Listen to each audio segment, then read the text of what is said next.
Hey guys, looks like we're live. Welcome. We'll be getting started in a couple of minutes. Meanwhile, you can take the time to go enter in our giveaways for the day. Get it done now so you don't have to worry about it later.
Alrighty, looks like it is 1 o'clock. So I think that means it's time to get started. So welcome folks.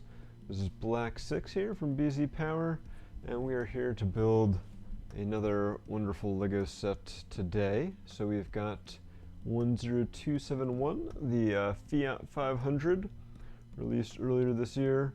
Contains 960 pieces, retails for around $80 in the US. One of the, I guess it's technically one of the last few sets that bears the Creator Expert branding before they moved to the 18 and up branding with the kind of new packaging. So this is kind of one of the Creator Expert cars that we've seen so many of over the years.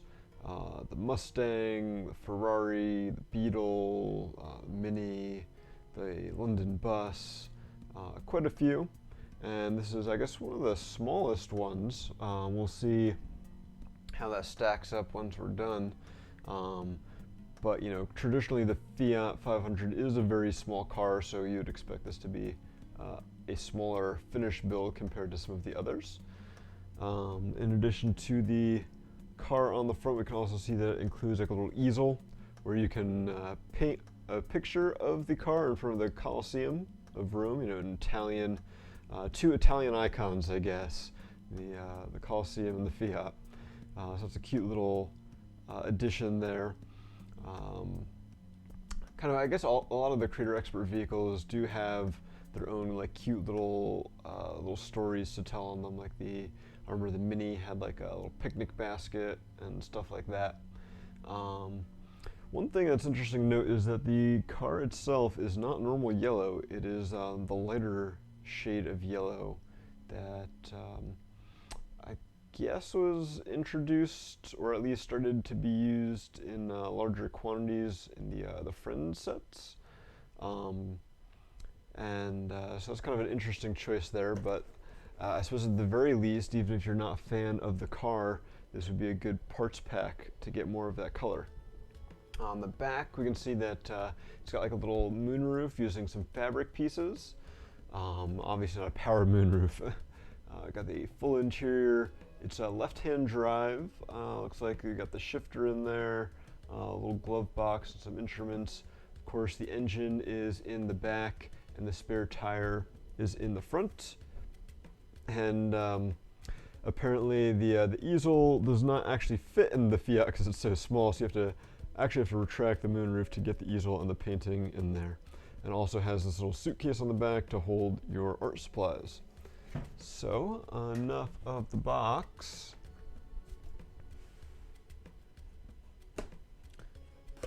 Let's pop it open and see what we've got inside.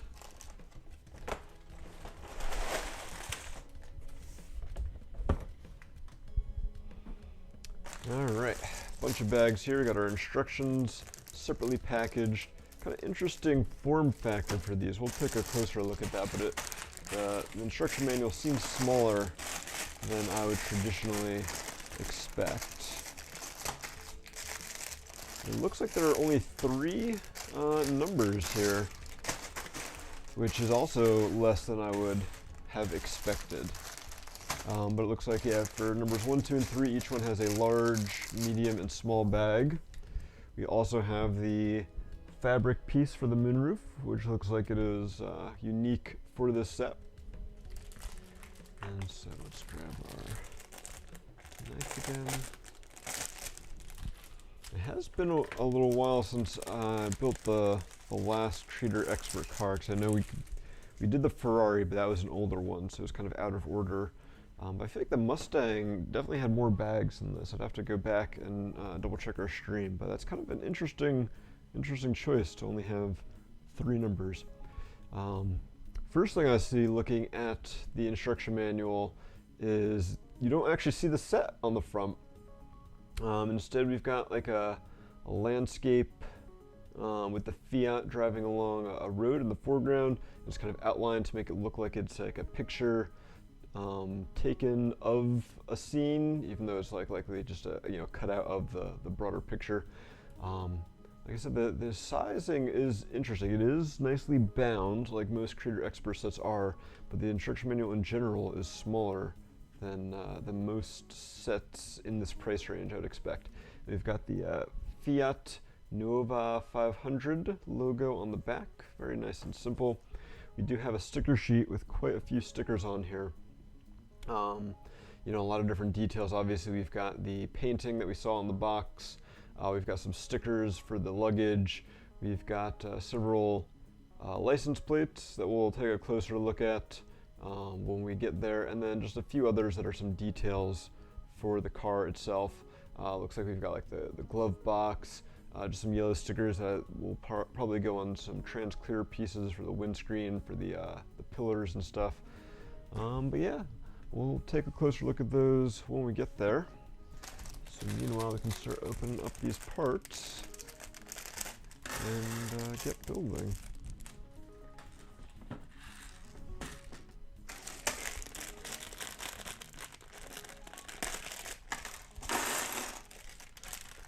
I don't think I've ever seen this many parts in this light yellow color. The new 1x2 rounded plate with the through holes is immediately one of the first that jumps out at me, but I'm sure a lot of these parts are new in this color.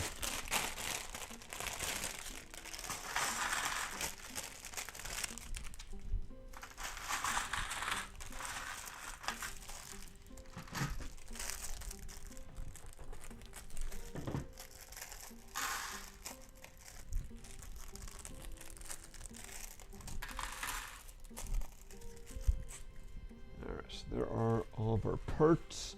We do have our picture-in-picture here, so we'll be taking a closer look. We do have a brick separator. Interesting that we've got an orange one instead of the teal that has been becoming more and more popular. Can put that in there. I guess the first thing I want to do, because I have some extra parts right off to the side here, just for reference, because I'm not sure how well it's shown up on the camera with color correction and stuff, but you can see on the top here is a 1x1 normal yellow tile on top of this 1x6 plate, which is the color that the Fiat is in. So you can see it is that lighter yellow. I forget the official Lego name for it, but it is a slightly different shade.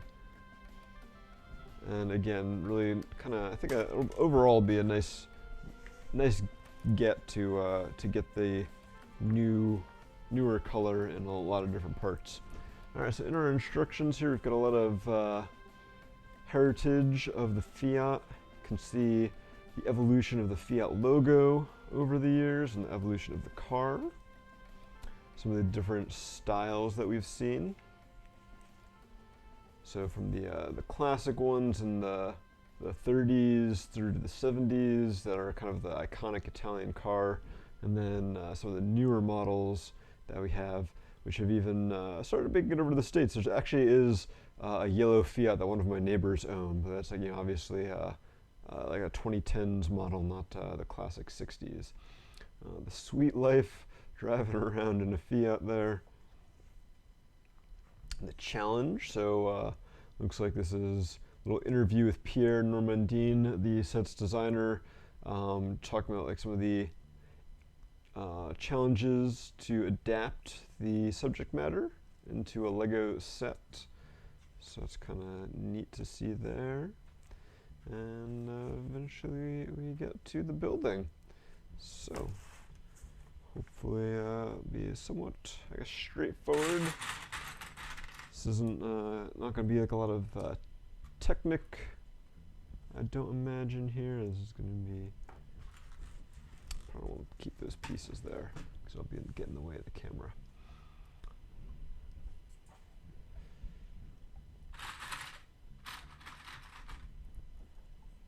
You know, I guess a lot of Creator Expert sets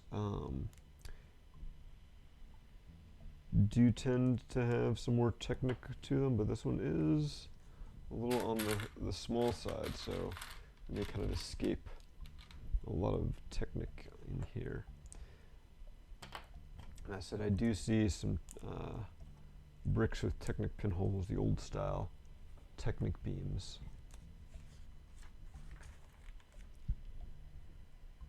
Let's see if we can tweak that a little bit.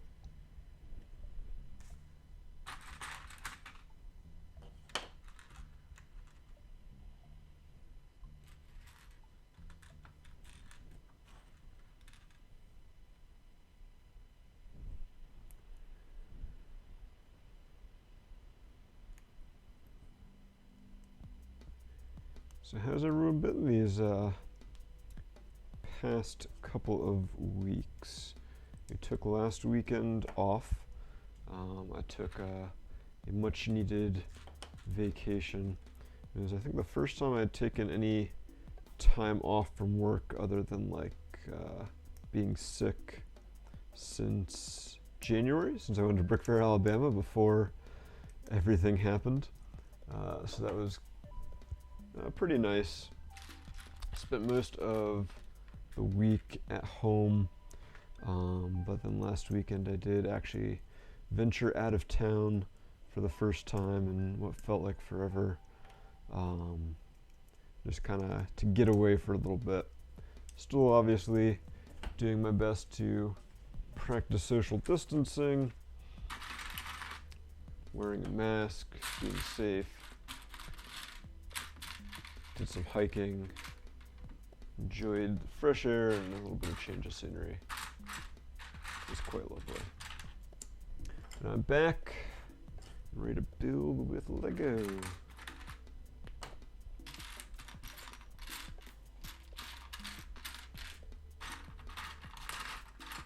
And we did get a bunch more sets from Lego. I think right around the I guess we built Monkey Kid last, and so those were from one of the more recent shipments we got from Lego. And I think we shared on Instagram some pictures of some of the sets we got. So we definitely want to hear your feedback as far as what you want to see us build coming up. I believe in our giveaway form this week I've added all those new sets. And I think I actually took off some of the ones that have been on there for a while, the ones from my personal collection, because we do have so many sets from Lego right now to build that obviously want to focus on those because Lego's kind enough to send them to us, and so we want to make sure we put the priority on those to get them built. So personally, I'm excited about building some of the sets from The Mandalorian, obviously with the second season getting ready to start soon. That should be fantastic, looking forward to it. Then again, I'm a Star Wars nut, so anything Star Wars I'm excited to build.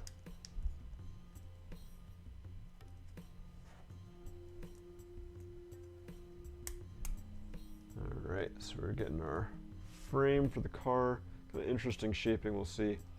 I do like using these yellow inverted curve slopes here. I feel like this isn't going to really be able to be seen with the finished model, so I'm curious if that was just done for aesthetics or if it actually serves a purpose.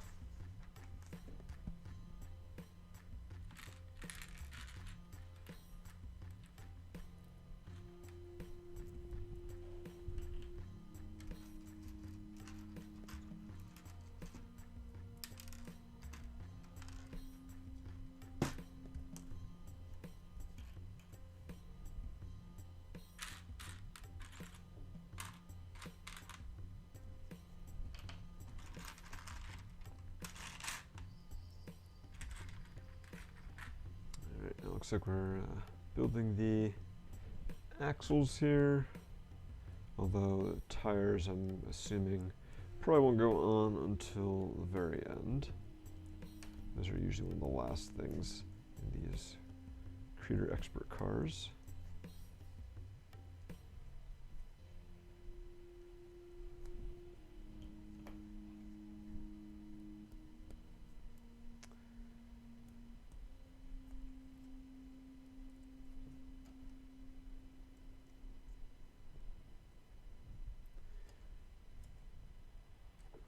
So what else has been going on the past couple weeks other than my vacation?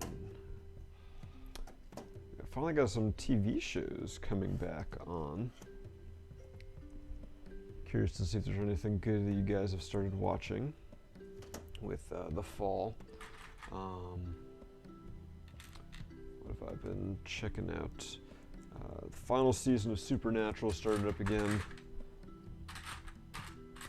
Yes, it's campy. You could probably make a good case that it's a bad show, but at this point I just want to see how it ends. Star Trek Lower Decks, the new animated Star Trek show, finished up its first season, which in turn means that Star Trek Discovery has started back up again. So there's been one episode of the new season of Discovery. Looks like it's be off to an interesting start. Definitely curious to see where they go with, I don't know, all their crazy Star Trek-ness.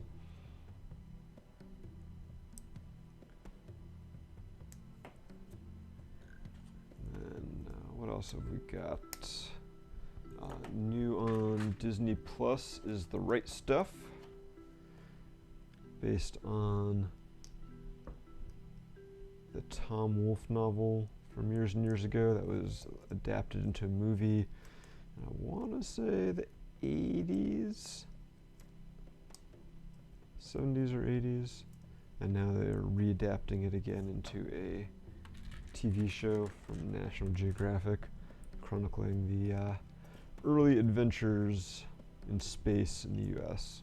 So it's focusing on the original Mercury astronauts. I think 2 or 3 episodes so far. I've been enjoying it, but I'm also a space nut, so I understand if it's not for everyone. Hey there, Box Commander. Good to see you.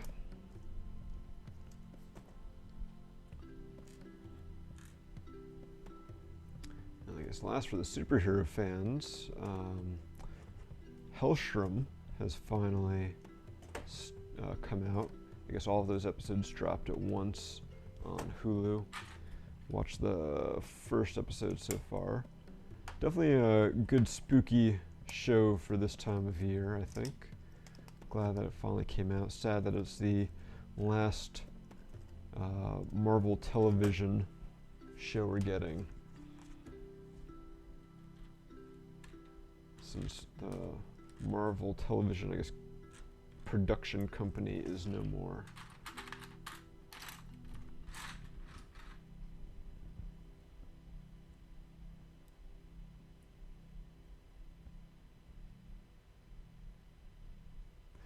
Yeah, it's definitely crazy how long Supernatural has been around for sure. And I mean, it's been, I guess, quite a trip for those characters, and like that's kind of like, I feel like if you're going to stop watching that show, the point to do that was a few seasons ago, after they killed the devil and then had to fight God. Spoilers, but that's, you know, a few seasons ago.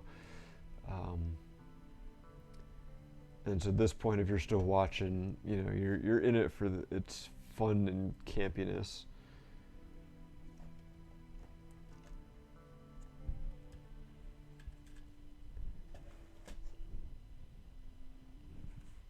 It's definitely been a crazy run.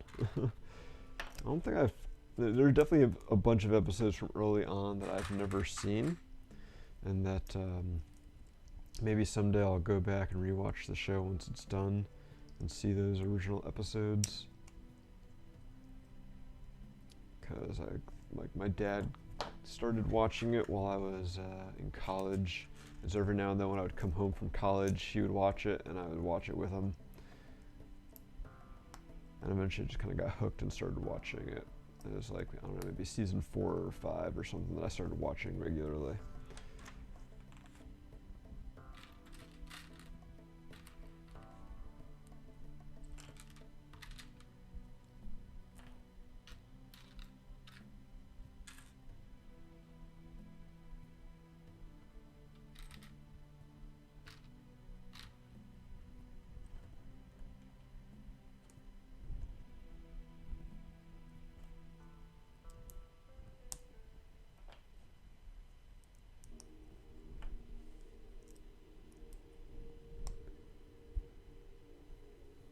There's actually rumors, I think, when you know, quarantine and everything happened.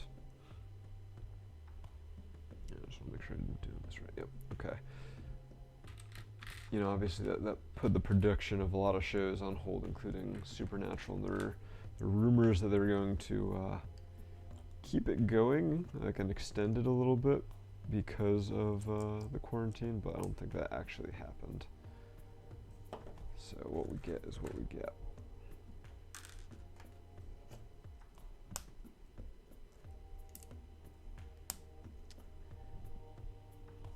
Alright, looks like we've got part of one of the bumpers, perhaps. It's got some snot bricks, which could be a good location to attach a license plate, or some like silver or chrome parts to give us some nice details there. And this is attaching on to here.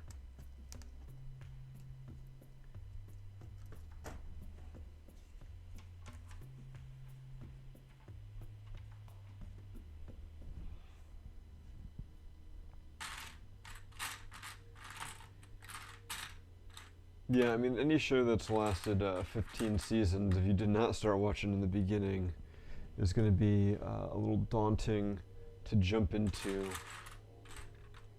you know, years later. I can definitely understand that.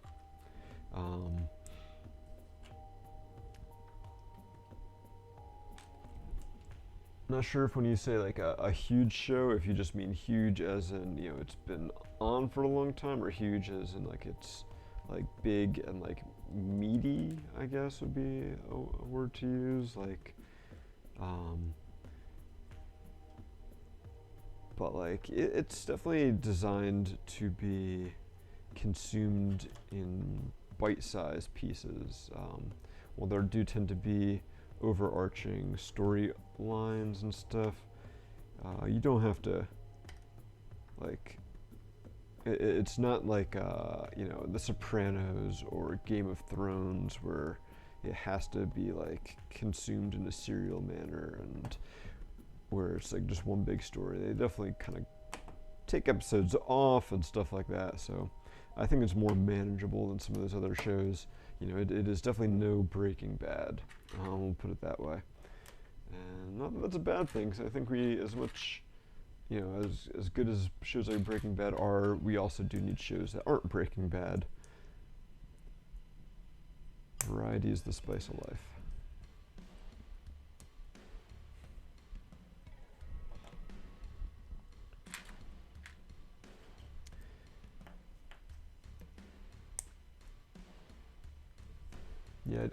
I will say I think Supernatural is kind of a victim of its own popularity, and that it did go on for longer than it should have.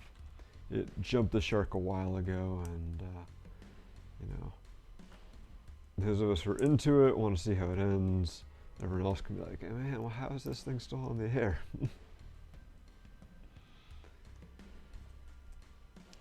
I'm all for shows that like have a story to tell. They go and they tell it, and then that's it. You know, it doesn't need to drag on for forever.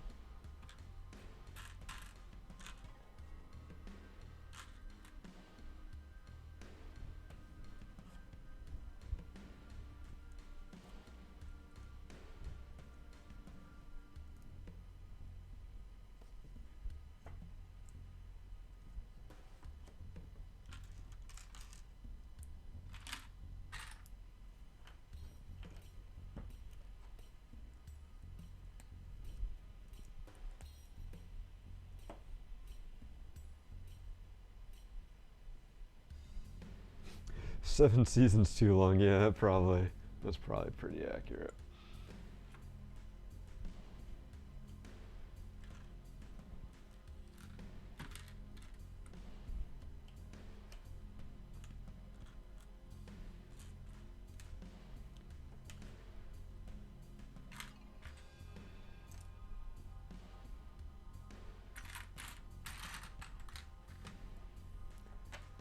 So yeah, I guess in a way I'm kind of glad that it's finally ending, because we'll pave space for new shows to come along and hopefully capture people's attention and be an easier starting point for people.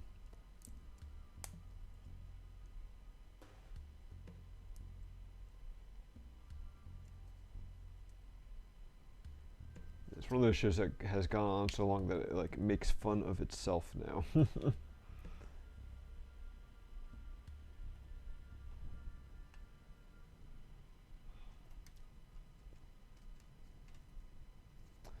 Alright, so we've got, I'm assuming the rear bumper here. You can see you've got the red, transparent red 1x2 tiles for the brakes, and orange 1x1 half round tiles for the signal lights.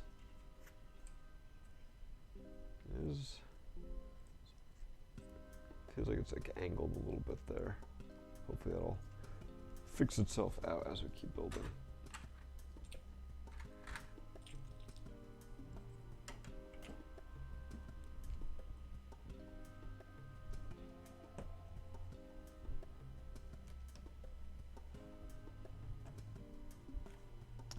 Alright, looks like now we're building the engine.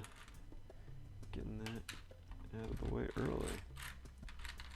Yeah, I think 2 to 5 seasons is probably a pretty good length for most shows. Gives you time to develop the characters, tell a story, tell a couple stories even, and then wrap things up nicely.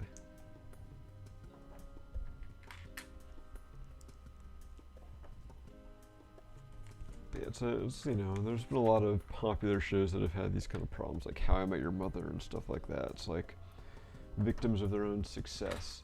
They become popular, so the networks want to keep them on the air, and then by the time it comes time to end them, they have a hard time doing that because they've built up, you know, such expectations and everything, and or strayed away from their original goal that it's difficult to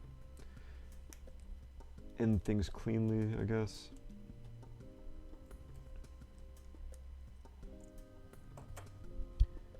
Like, I don't know how you end Supernatural. It's like they all live happily ever after.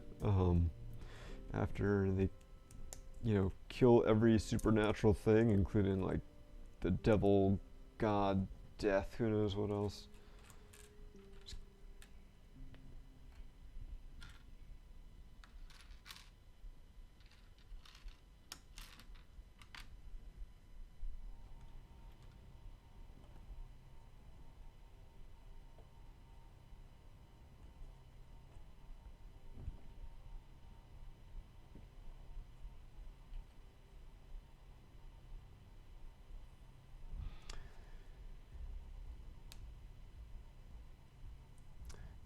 Alright, so I guess this is our engine.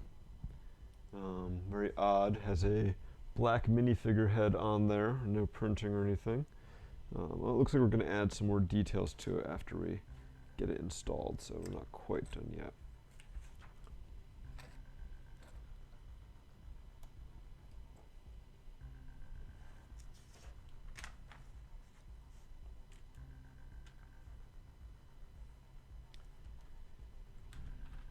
It's been a while since I've watched How I Met Your Mother, so I don't quite remember where the best spot would have been for it to end, but 3 seasons too long sounds like a good start, yeah, somewhere in there.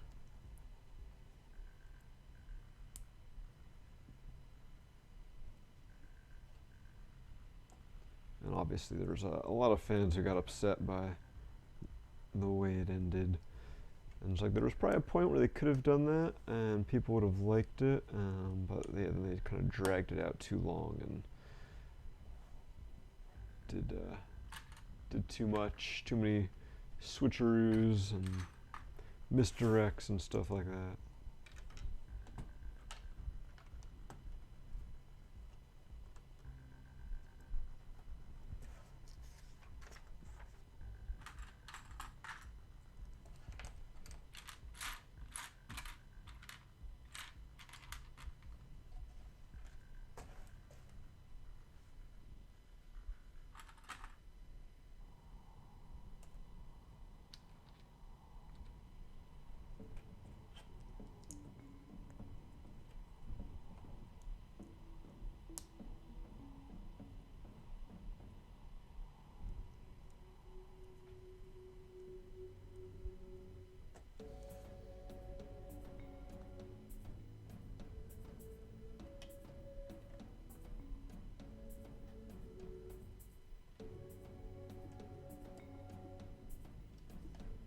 Like a old school flex hose going in here to add some detail. Quite a good bit of detail going into the engine.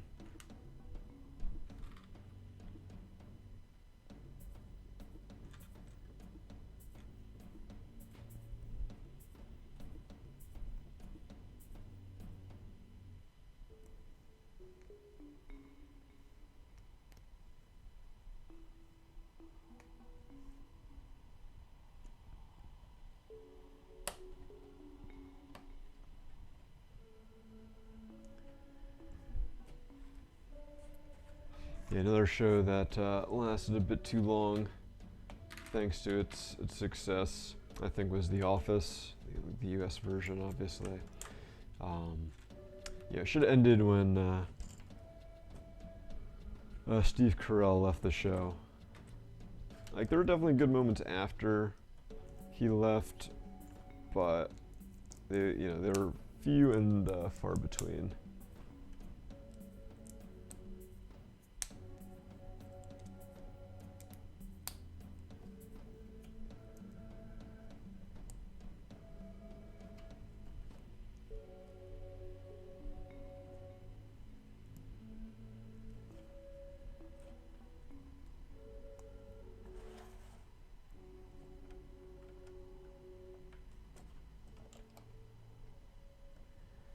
Alright, so we're adding in some pieces on hinge plates here to get, I guess, some kind of sloping in to the rear wheel wells.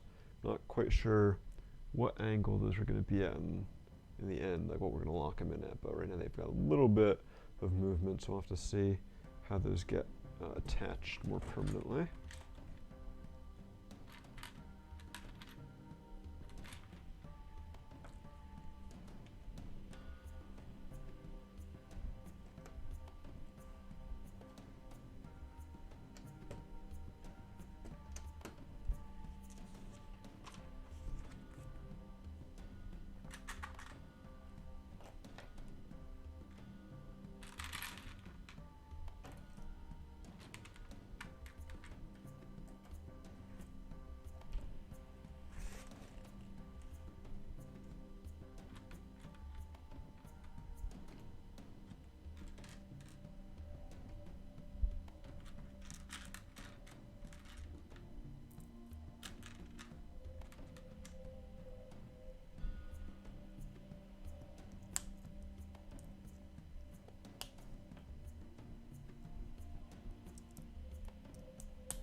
of course, there's also the shows that didn't get renewed and ended too soon.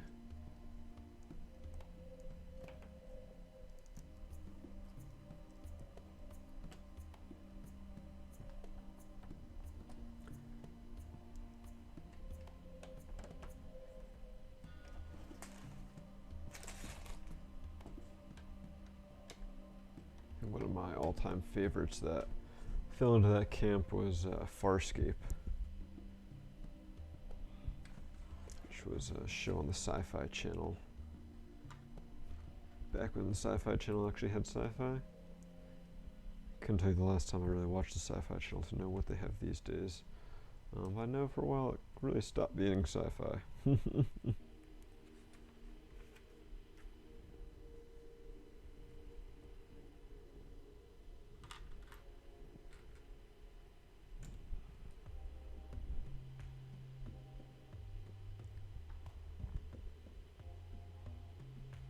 Yeah, Farscape, definitely one of my favorites. That had like one of those season finales that ended on a cliffhanger. And then they're like, oh, by the way, the show's not getting renewed.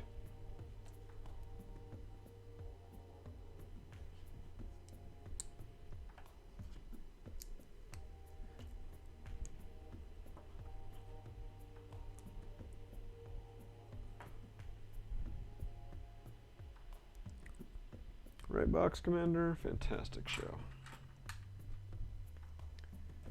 Thankfully, they did get a TV movie to fix the cliffhanger. But still, like it could have used more. And yeah, they made comic books and stuff, which I've definitely enjoyed. Getting to see the continued adventures of the characters, but still not the same as actual TV episodes.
Looks like we're finishing up the rear wheel wells.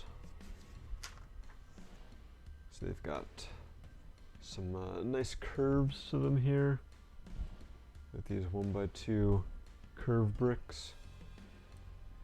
I am noticing, I'm not sure how well it's showing up on the camera, but there is a bit of variation in the shades of this lighter yellow color. You can kind of see.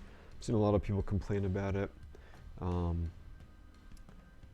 Personally, I think that like if you're looking at it really closely, you'll see it, but when it's like just on a display shelf, I don't think it's going to be that big of a deal. But maybe I will stand corrected. And so these rear wheel wells are actually getting attached at an angle. So you can see that we have these quarter circle tiles that allow a plate to kind of go into that lip a little bit. And then they get attached at a slight angle at the back end here. So I'm trying to show that off.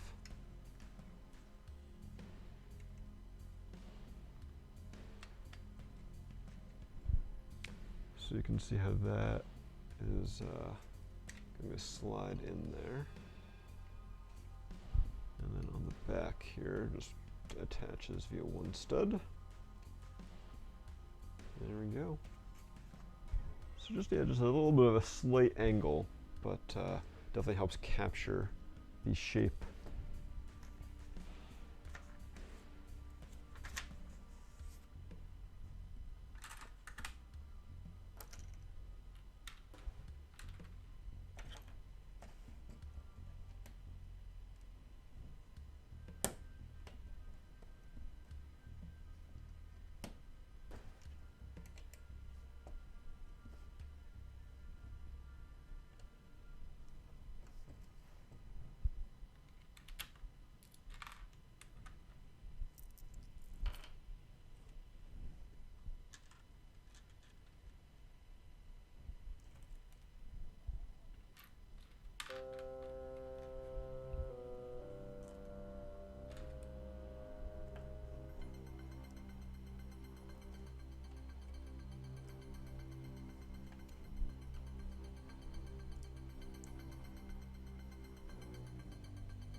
Got a random teal brick that I'm gonna assume we're not going to be able to see in the finished model.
Alright, looks like we're going to start working on the interior.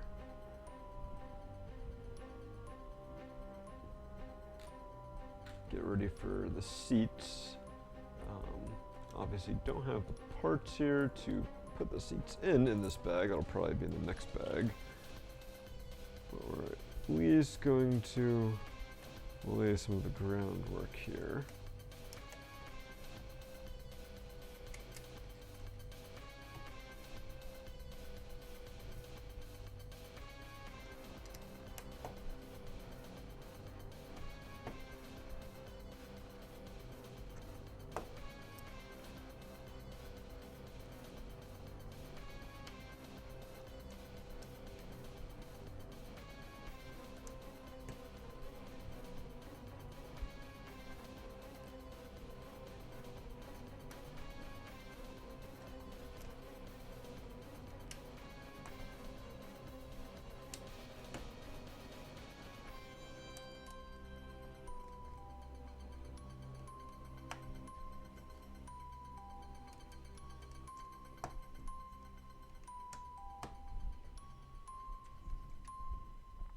So you can see on the floor here, we've got some grill plates, a bunch of jumpers, and these 1x2 plates with clips on them that the seats are likely going to attach to.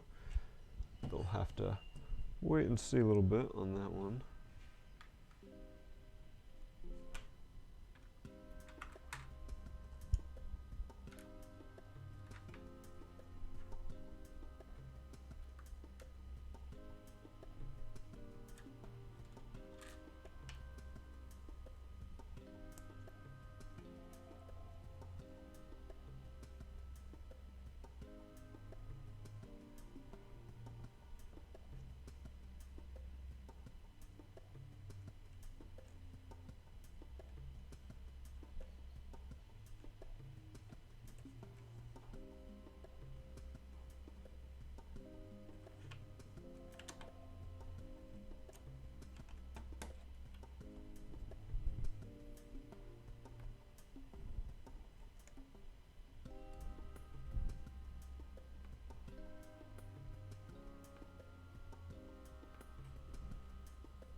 So we're getting a bunch of different little details on the inside now. We'll show them all off in a minute or two.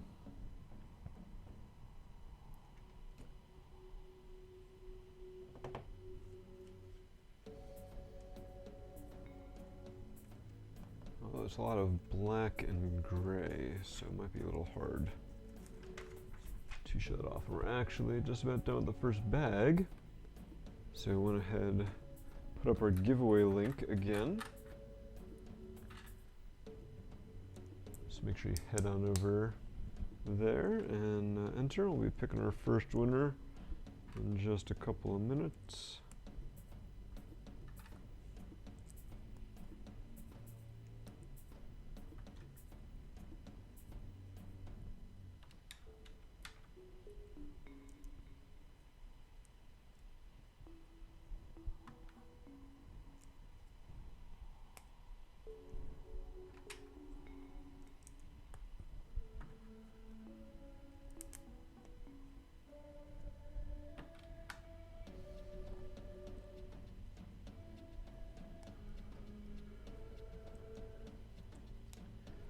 So this looks like it is going to be part of the front bumper.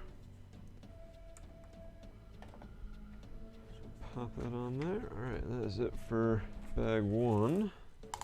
Get rid of all the little extra pieces. Gonna go ahead and open up bag two. Then we'll look at what we've got so far, and then we'll pick our first winner for today.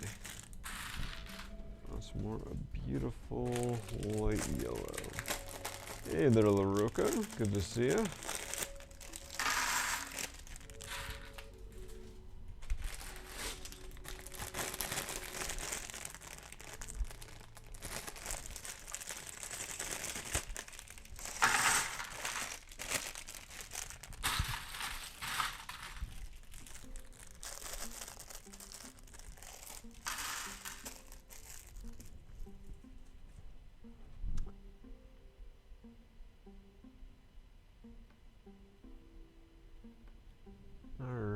so here is what we've got so far.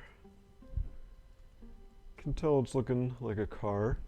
On the inside here, you can see we've got the emergency brake and also the gear shift. Although because it uses a mixel joint on here, there's not a lot of side-to-side motion. So yeah, if you try to get it into first gear there, you're gonna pop off the gear shift if you're not careful.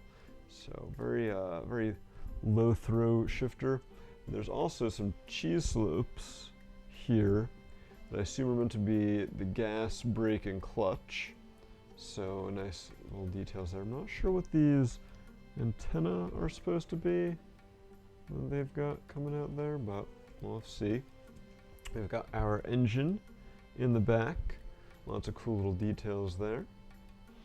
And probably one of the nicest things so far is we've got these angled side panels for the rear wheel wells, which came out really nice and look great. Alright, so that's it for bag one.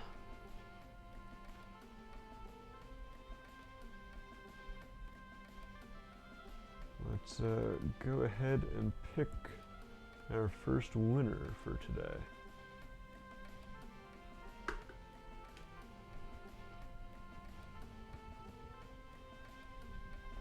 Hey, LaRocca, you're the winner. You're gonna get yourself a Jin Urso buildable figure. So congrats. And we've got plenty more winners to pick today.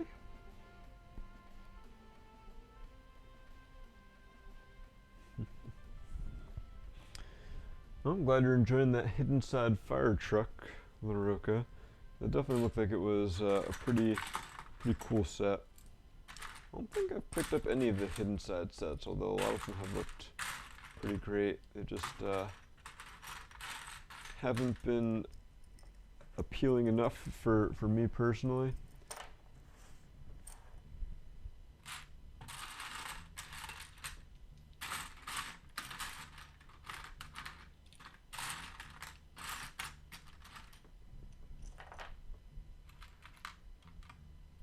You know, obviously we know some of the designers of those sets are big Bionicle fans. And as you were kind of alluding to there, there's some Easter eggs hiding in the sets. So that's really cool to see.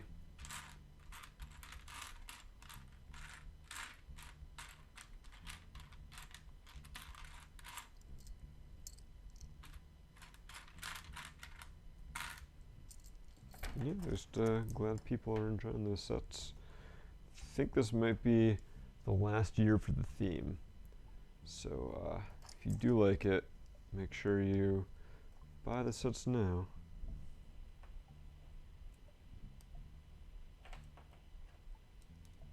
You won the Jin Urso buildable figure, LaRocca.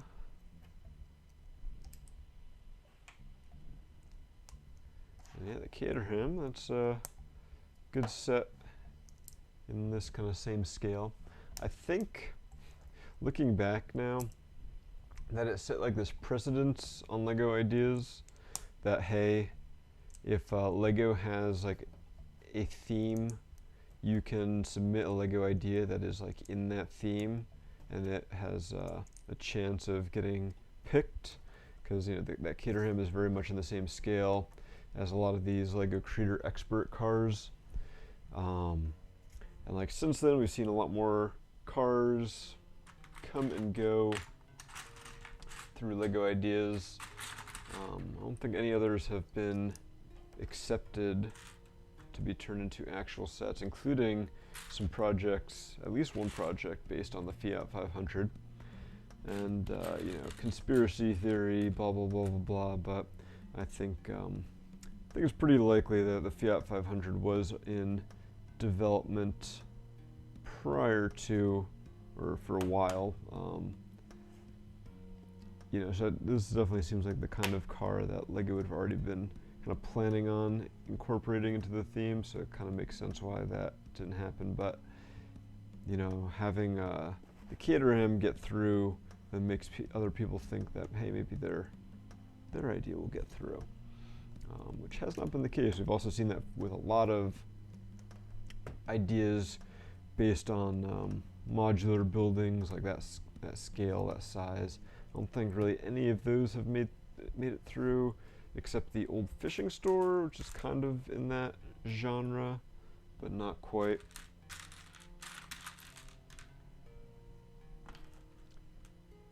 So I would definitely think people are better off coming up with their own original ideas rather than trying to do something that Lego has already done. That's just my take.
Looks like what we're building here is going to be part of the back seat. I guess the Fiat has a back seat. I don't imagine it's going to be very big. It's going to be a tight fit.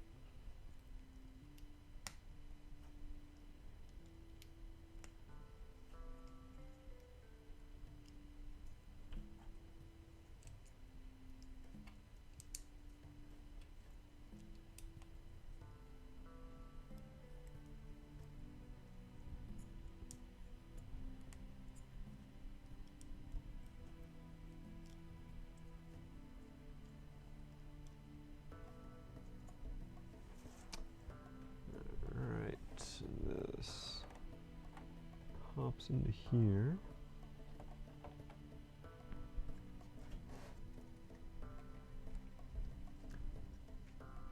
So there we go. You can see you got the bench. Something does not seem like that is attached to there properly. There we go. And there are a couple of plates with clips on there that I assume the seat back will go into to cover up that teal that we commented on earlier. No, yep, it looks like that is the next step here.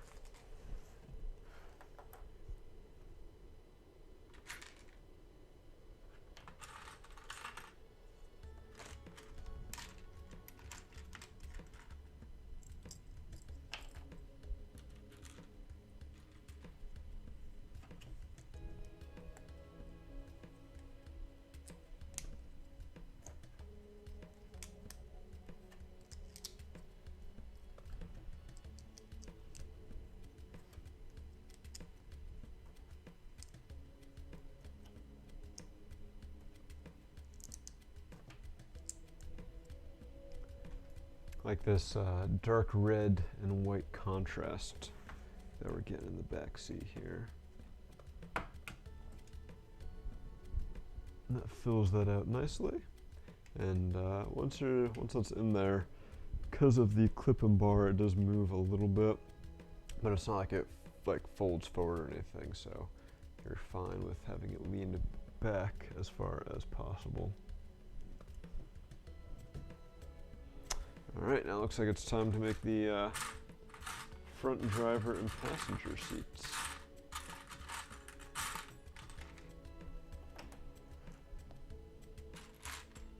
which thankfully LEGO tells us will both be identical.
Not gonna lie, these seats are not looking very comfy because they're at a perfect 90-degree angle with the base in the back. Usually that's not the most comfortable design.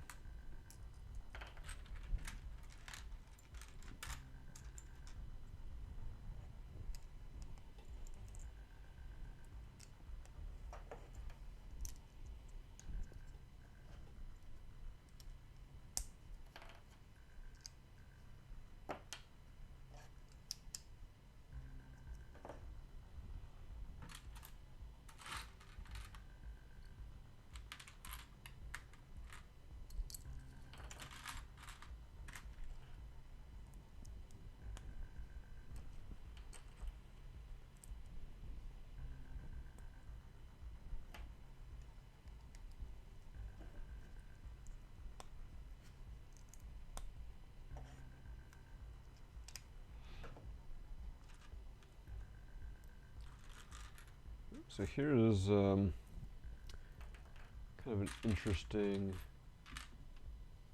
technique, if I can find all the pieces. So to attach our seats to the car, we're using these arm pieces. I believe they were first introduced in Nexonites and some of the bad guy characters. I think they're also used in elves and some of the troll figures. And so we're putting these in these 2x2 plates with Technic pinholes. And so they act as these clips coming out of the bottom, which we'll then be able to attach onto the base of the Fiat here. A couple more parts to add to the seats first, though.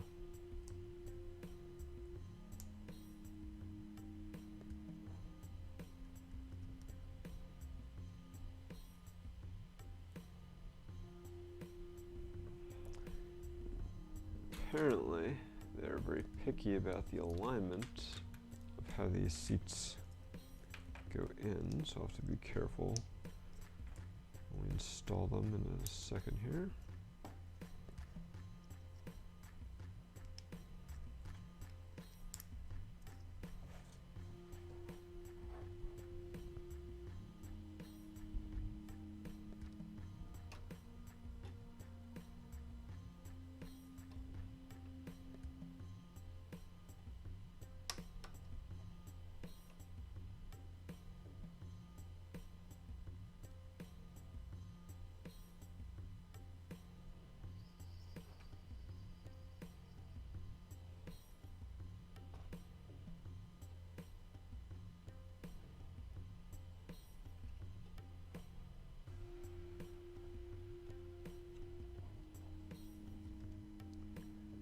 Definitely a little finicky to position properly here.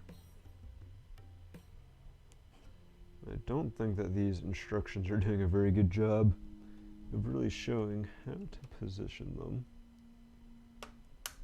But I'm making my best guess here.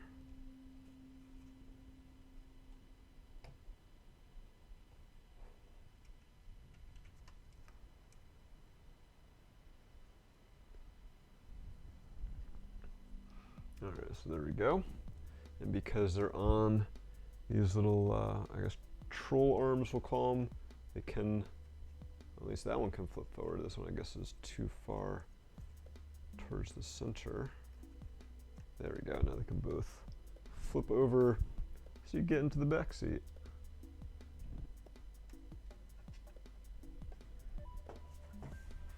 And you can see in the instructions we got this diagram saying do it this way, not that way. And while there's definitely some differences, it's hard to like be able to determine from what they show quite how you're supposed to be lining them up. Like there's no studs or anything to compare them to line them off of. Just like, yeah, try not to put them out too far. Thanks, Lego. Very helpful.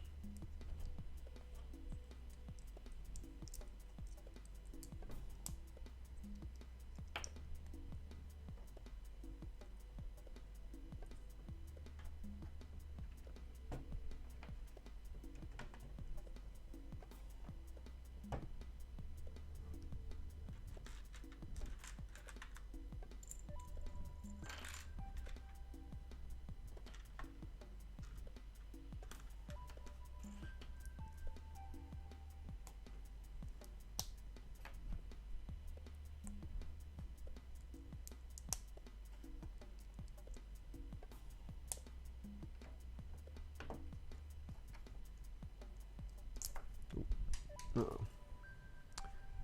Where did you go, little part?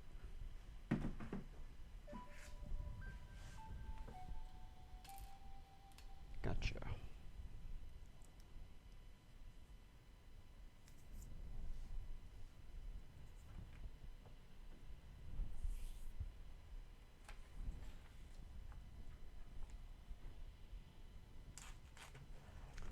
Alright, we are they sort of look like a car here, and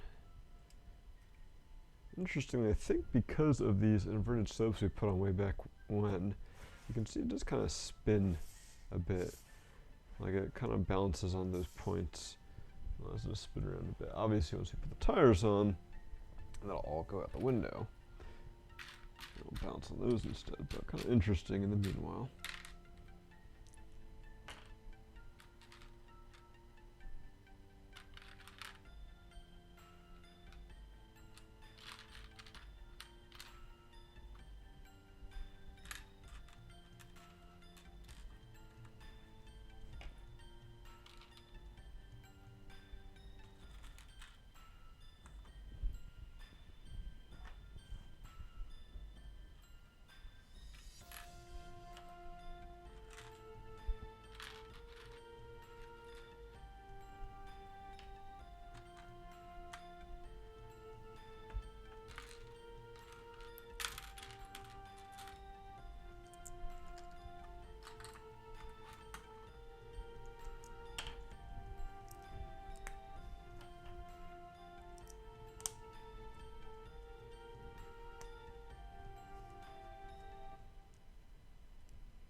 Oh, sorry about that. Alright, looks like we're working on the dashboard now.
Definitely an interesting little build coming along here.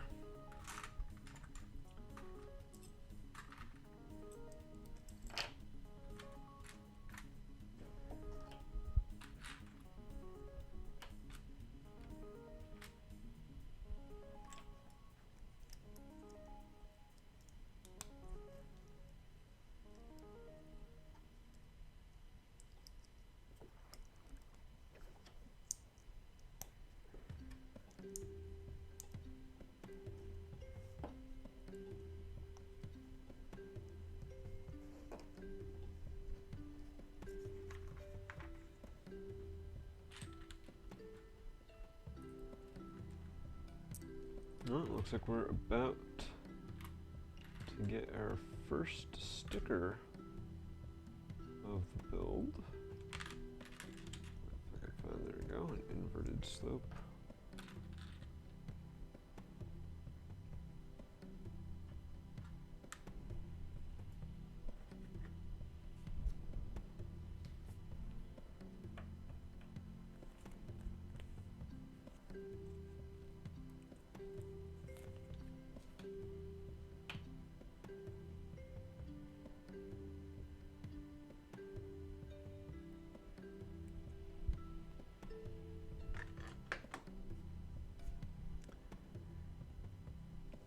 See, it looks like it's like an air vent or something, and then possibly the ignition of it. Looks like there's a key dangling from it, and then like a switch on the other side. Not quite sure what the switch is supposed to be.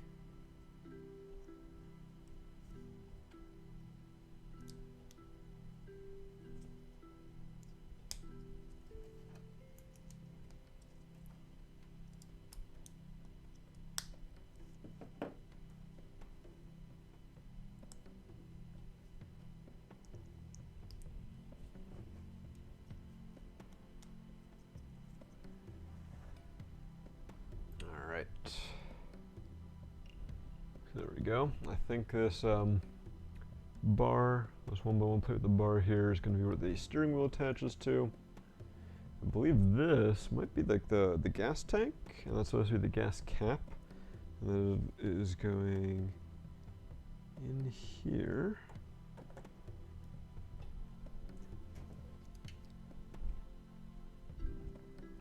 It's kind of an interesting location for the gas tank on there. I guess whatever works.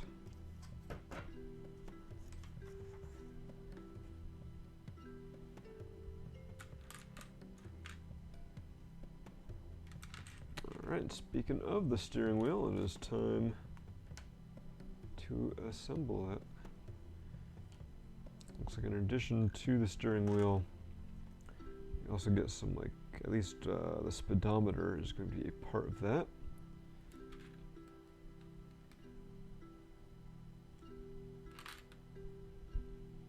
And then we also get a 1x1 round tile with the Fiat logo on there. Kind of hard to see, even hard to see not on camera. I guess it's one of their older logos.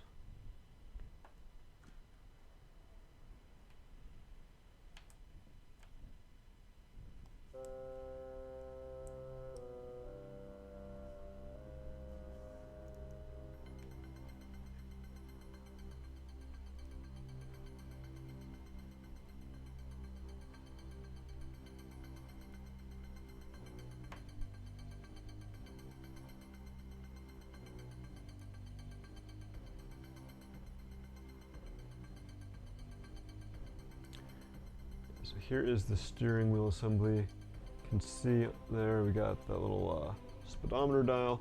I do like how we got like the little bar coming off the steering wheel for like signals or something, for like a turn signal or something like that. It's just kind of a nice little feature to add onto there. And that just clips right in.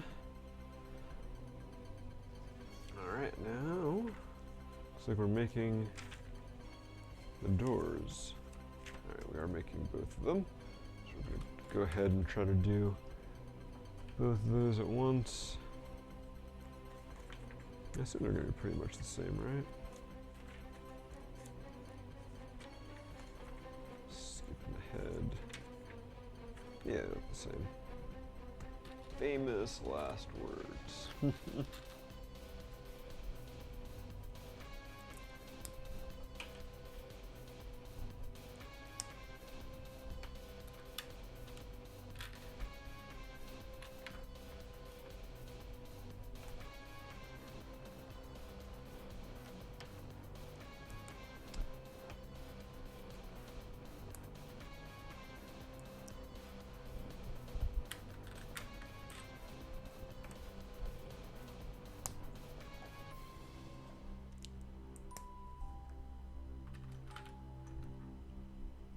Looks like the doors may be the last thing we're building in bag 2.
A lot of snot brackets here on the doors.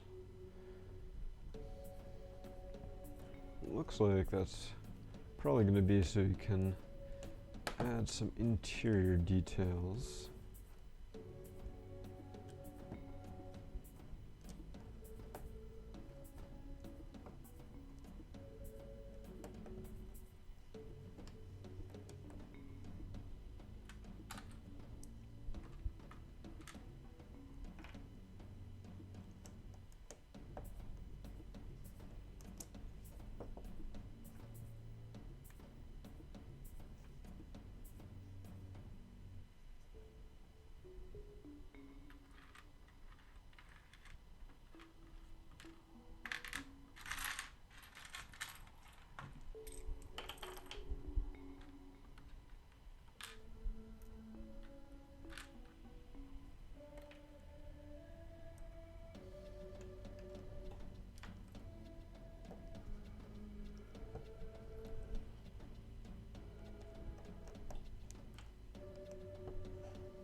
Interesting, we've got some click hinge pieces going in here on the insides of the doors.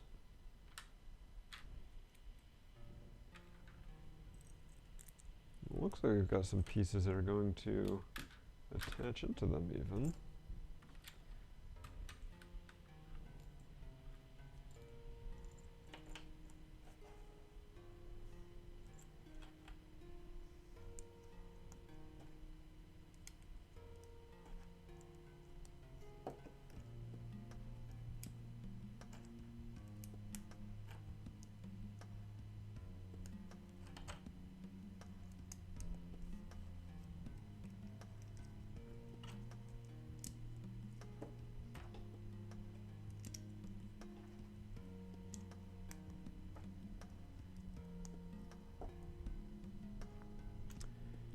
Using the classic telephone piece here for the door handles.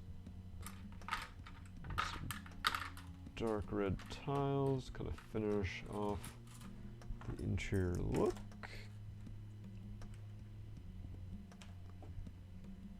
I'm not sure what these control levers are supposed to be. Maybe like the window controls or something.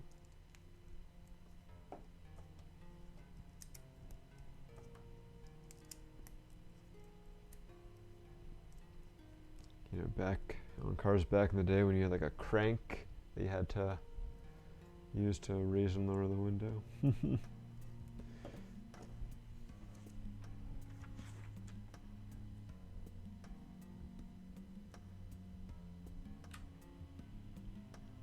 Okay, so we're using the click hinge piece here to, I guess, kind of flip the stud direction around and give us some clean slopes on the outside of the car.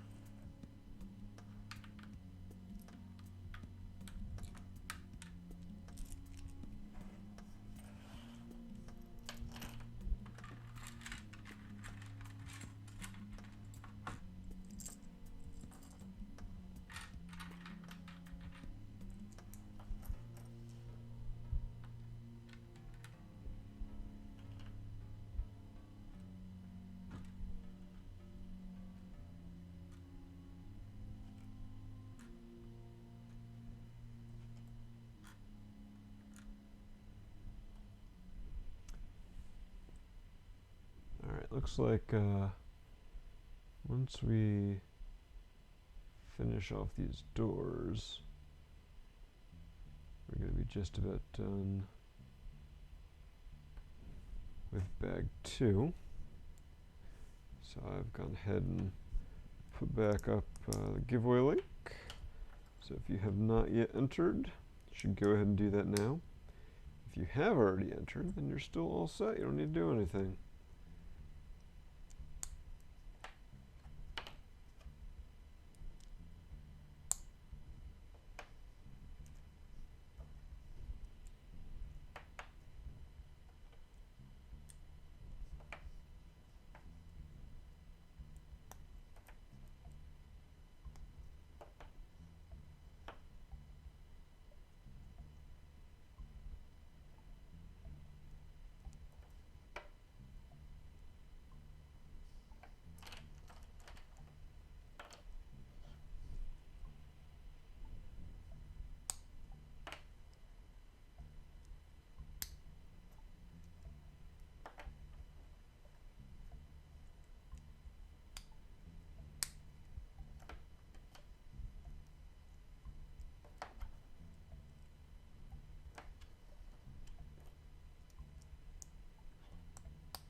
Alright, yeah, so we just built these assemblies here, which I guess the studs are technically going this way.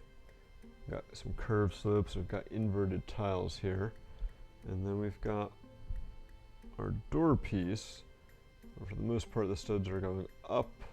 Some of them are putting in thanks to the snot brackets, but thanks to these click hinges, should put this on the right way, those snap in, and they kind of give you like this little like bump, which is, you know, a good approximation of the Fiat shape. And then once we do that with the other one,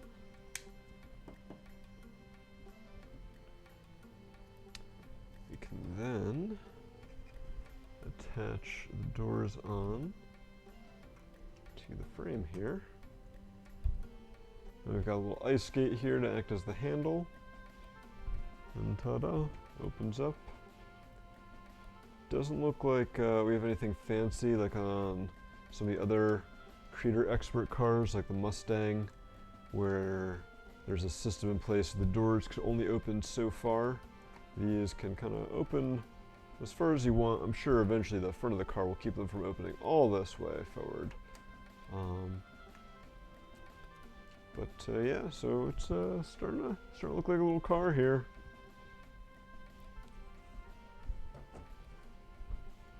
We still have some parts left. Oh yeah, I have to go through the door again. Including a door frame here. So I think this is going to be like the back windshield that we're working on, maybe.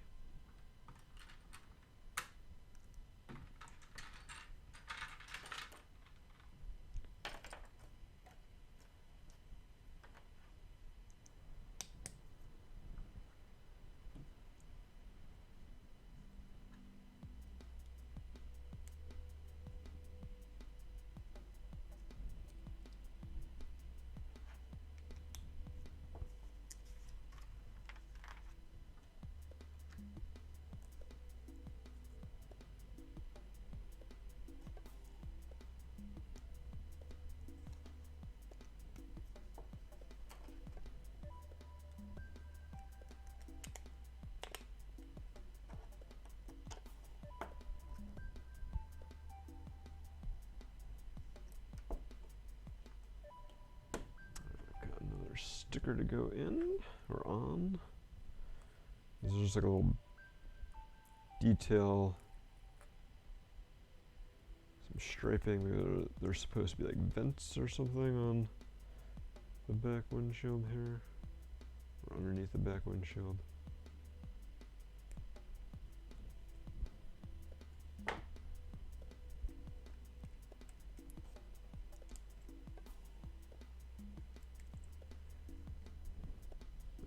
See all those little black stripes.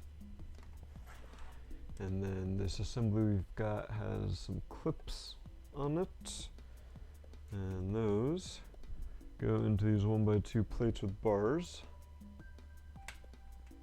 And thanks to the cheese slopes we installed earlier, this bends down and stays at the proper angle here. Alright, and that is it for bag 2. So let's get rid of the extra parts. Open up bag 3, the last set of bags. We'll show off everything we built here in bag 2 real quick again. And then we'll move on. We'll pick our next winner and move on to wrapping things up, I guess. This is going pretty fast, only 90 minutes in here. It does look like there's a bit more to the last bag than the first 2 each had.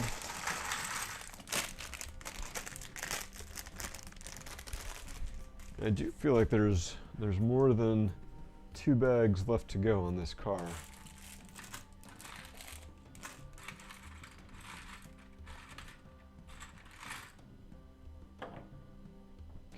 Tires and hubs out.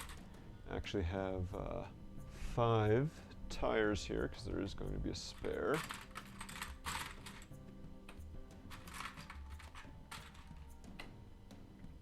Oops.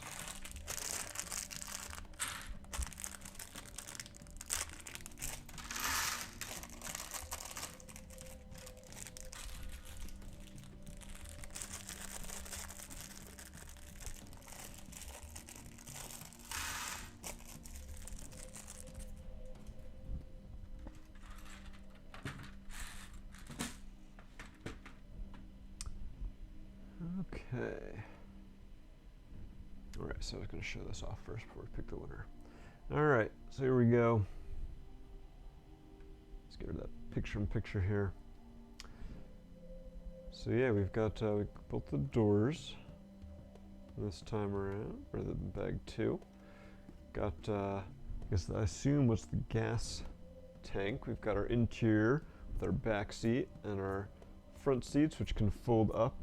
So when you open the door, you can get into the back. Got our steering wheel in there, we've got our shifter, our e-brake. Lots of interesting little details. And yeah, getting ready to finish things up. Okay.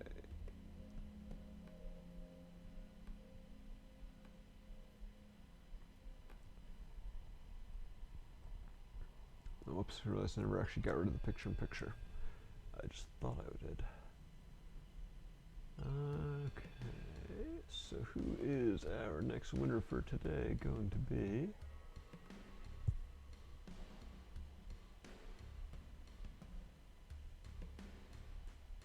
$1.99, congratulations. You've won a Kylo Ren buildable figure.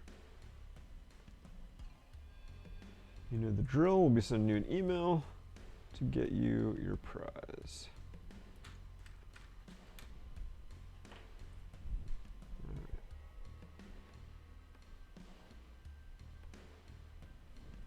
Picture-in-picture back for reals.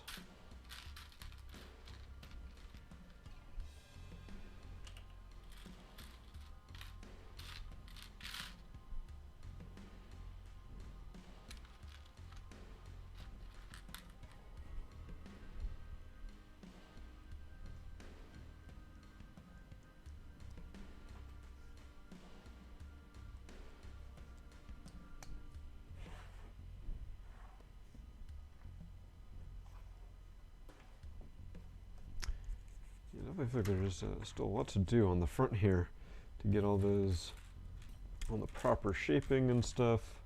Usually the fronts of these cars tend to be fairly complex with a lot of different curves and offsets at different angles to get the spacing on everything just right.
So I'm definitely curious to see what these little builds do, since we've got that 1x2 curved plates and this plate with the little bar that can move around, so that could give us some interesting angles as we move forward here.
Looks like this is going to end up being our front bumper here.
It's interesting, use some 1x2 jumpers here in the bottom, and now we're kind of building a 7 stud wide portion on top of the 8 stud wide. Kind of gradually narrow down this front bumper shape.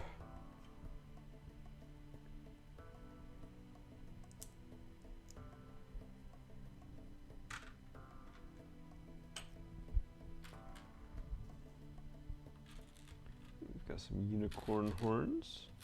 They're going to be part of this front grille. I guess it's not really a grille, just like the front. I'll just say the front. I'm not really sure what to call it since there's no engine behind it, so it doesn't need to have a grille. It is really just the front of the car here.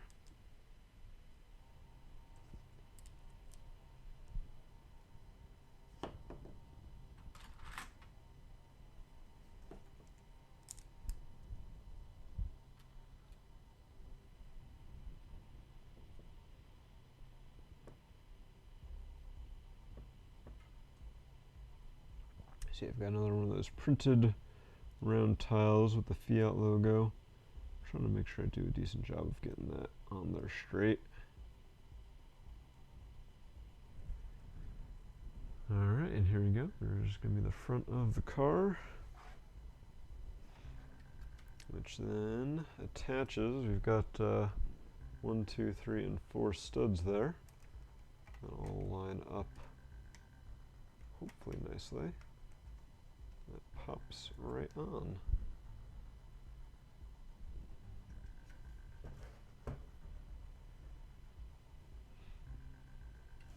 It's kind of interesting because of all the offsets and stuff. You can see we've got these half-rounded tiles, and this other tile doesn't quite line up. It's like literally off like a quarter of a module or a quarter of a plate here. Definitely getting some interesting angles and curves going on. Alright, now it's time to finish off these front wheel wells, which are going to be at an angle similar to the back ones.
Okay, so our little wheel well modules are done. I get to attach these onto here, which is a little tricky to do with this door assembly. I should do it with the door open. That definitely looks like, yeah, that's definitely a lot easier to do.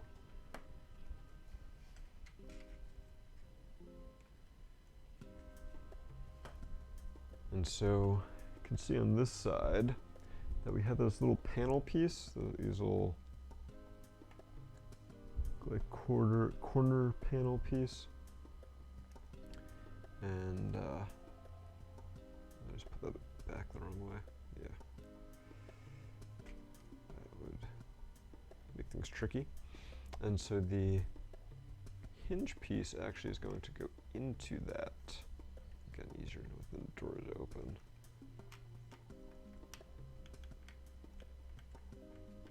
This also locks that door assembly in a little bit, and then just attaches by one stud on the front, which is allowed thanks to using these 1x2 curve plates.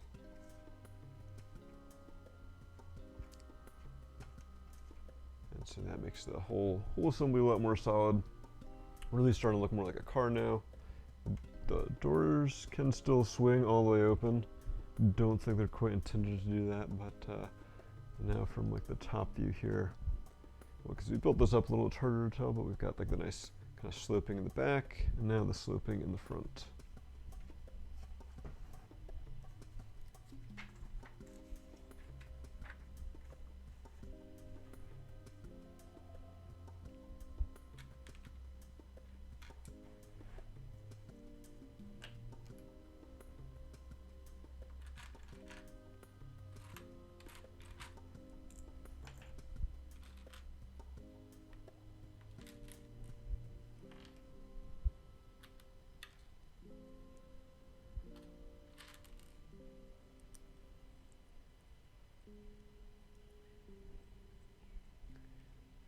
Adding some headlights on.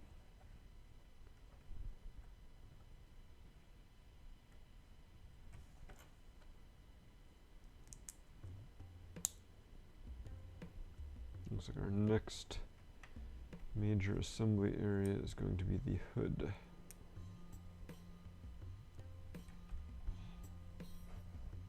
Doesn't, I don't know, it looks like it's going to be able to hinge. I was slightly concerned there for a sec. The hood was not going to be able to hinge up. That would have been a little disappointing.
Bunch of lovely light yellow curves here. Got 2x4 curve slopes, some 2x6 corners, and some tiles as well.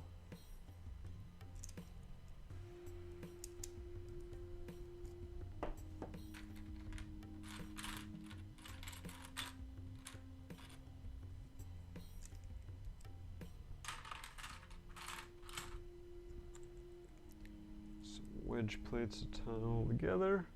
There we go. It's got a couple clips on there, which line up perfectly with that. Just pop that on, and there we go.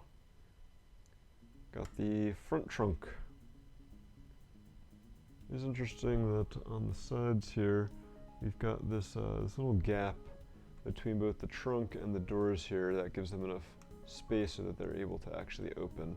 If they're too close, that would not be able to happen. Alright. I don't know that we've ever seen, or that at least I've ever seen, this piece, this brick here, in a trans color at all, let alone trans clear, that we're using for the back windows. I feel like it would have been pretty handy to have had in transparent colors previously, especially for some of the Creator Expert cars. But hey, we're getting it now. I guess if you want, you could always go back and retrofit it into some previous ones, or make your own designs.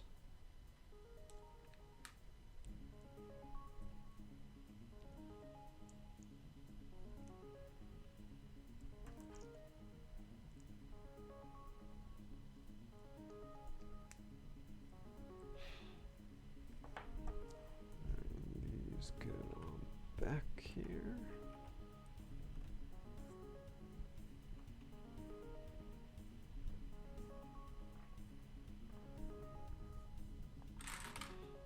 Now we've got these lovely yellow curves that will line up perfectly on those trans clear bricks and give this really nice curve on the back.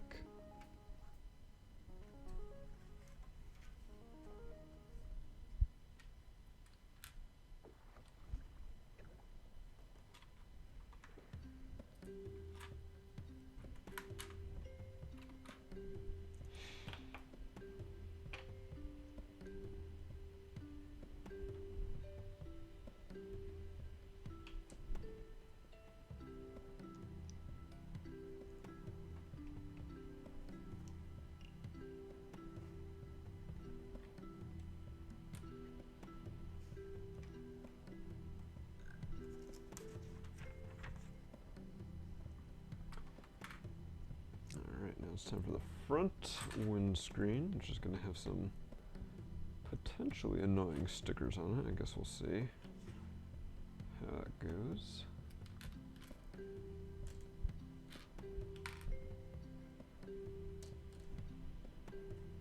So here's our front windscreen piece, and we need to put stickers on the sides here.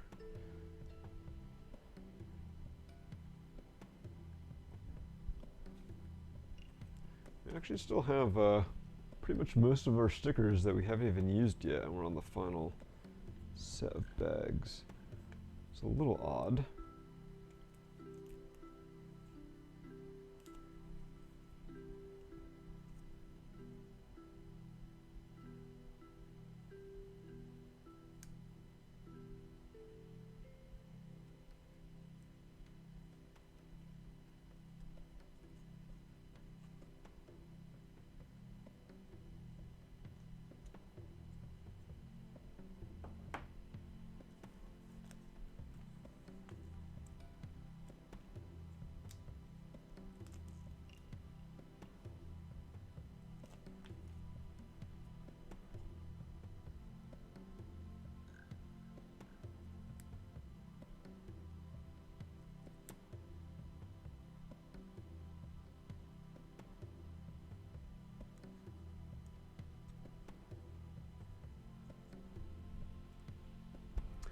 Hey there, Dollar.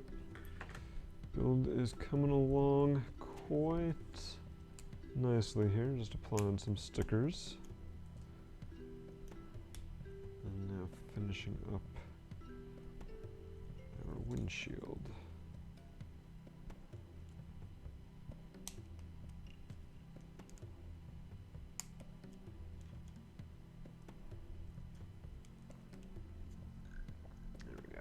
So you can see those yellow stickers along the edges.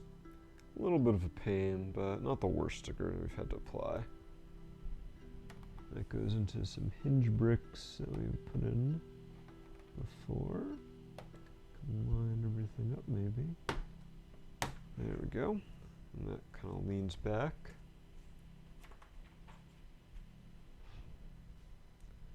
Alright, so we're really getting that Fiat shape coming along. And now I guess we got the roof to do. You can see we've got these clips installed on the windscreen that are going to attach to it, and we do have some bricks or some studs in the back that will also attach to.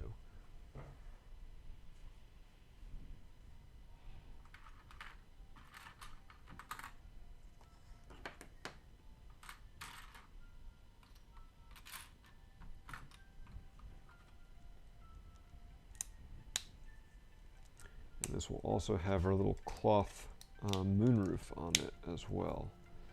So looking forward to see how that comes together.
Alright, looks like we got some interesting Technic coming in for our moonroof.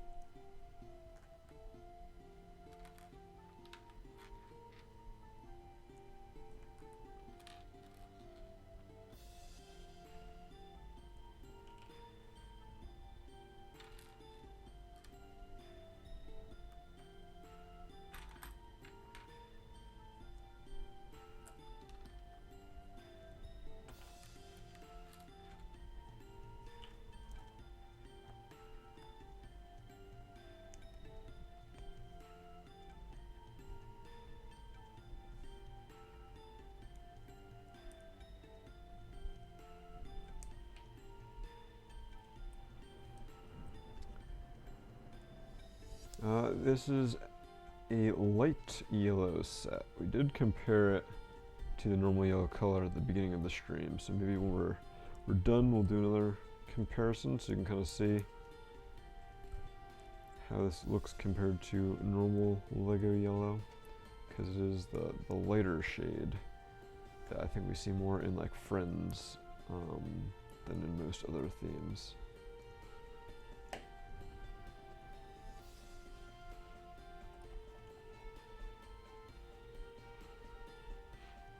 Bright light yellow. Thank you for the color definition, guys.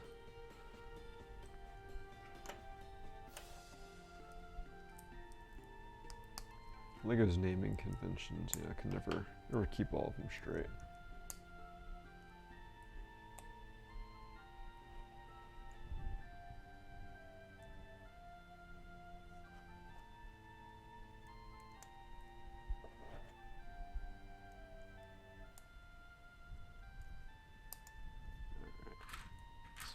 Tiles to lock this in, then we can kind of show off the starts of the moonroof mechanism here. So it's mainly Technic, although it does actually use some bars going into the Technic half beams here, and uses some of those like mixel ball joints on the bars that I assume the fabric is going to attach to. So this can go up and down.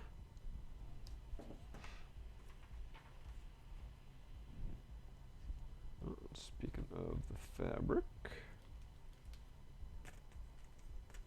comes into a little package here. Pop that out. So definitely, it's like the same material that capes and stuff are made out of. Interesting shape, and so these two holes line up with the little mixel ball joints. And with a little pressure, pops on there, and then we're supposed to wrap this around, and then it goes over these clips we have, and then getting it to stay on those clips is a little tricky because there's not a lot of clearance behind the clip.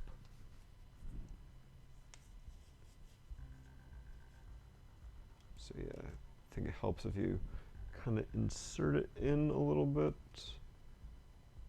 and then maybe slide it down.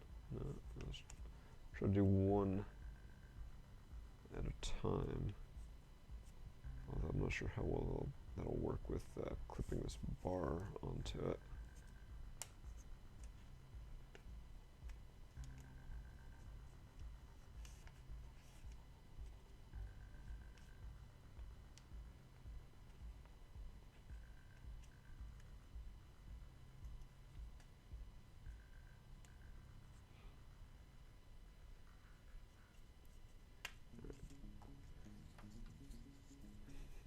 Definitely not as easy as they show in the instructions, that's for sure. I feel like I'm gonna try taking off these tiles on the back here and see if that makes it easier. And then actually, like once I put the tiles back on, that should help hold the fabric in place that much better.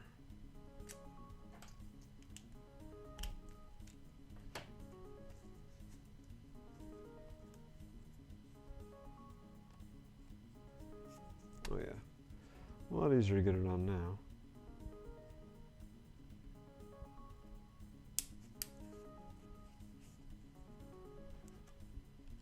And then that's just going to overlap. I think it'll probably look better too, because it'll mean there won't be any fabric coming through that edge. And so, yeah, so now it looks solid, but then that kind of rolls up out of the way and you roll this back. So it's a really cool little technique there. And we just clip that onto the front windshield. Slide it all down, line it up. Bada bing, bada boom.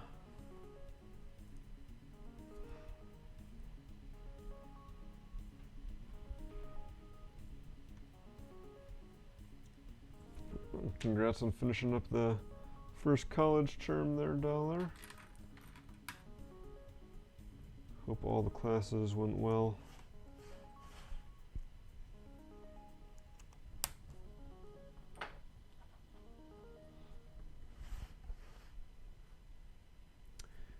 We still do need to finish up the engine cover on the back here.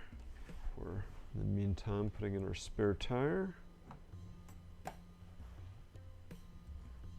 And then we also have to make the easel and the little piece of luggage. So still a bit to do.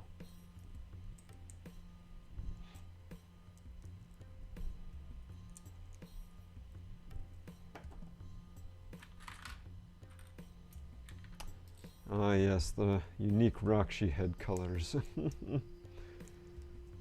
One and done's never to be seen again.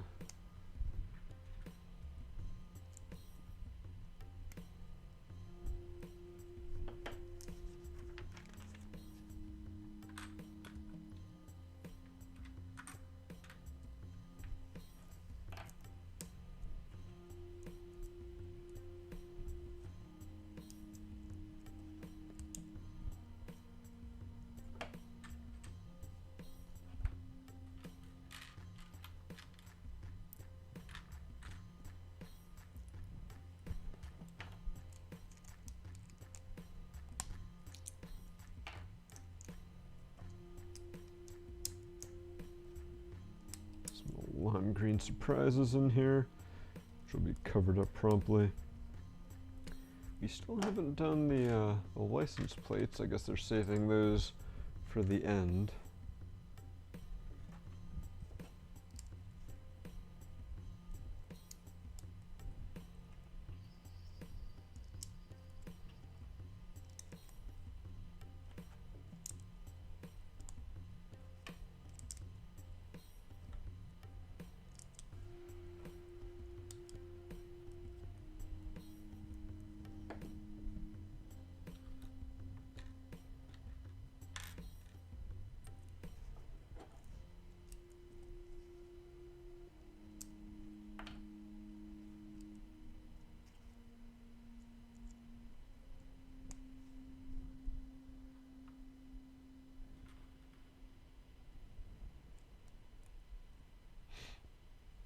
Oh, and apparently the back trunk gets some stickers. Our last non-accessory, non-license plate stickers.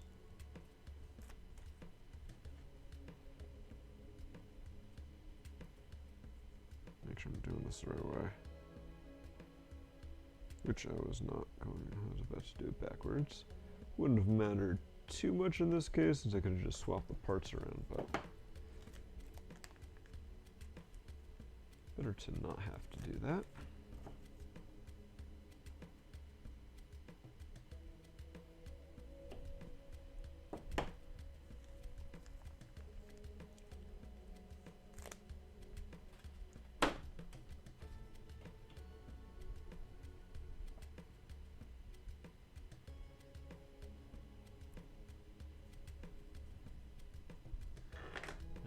So we got some more like, I guess, grill lines on here, and then we've got the Nuova 500 logo there. And this clips on. And so yeah, that can pop down to reveal the engine. Alright, now it's time for the license plates. Not sure why I put my X-Acto away.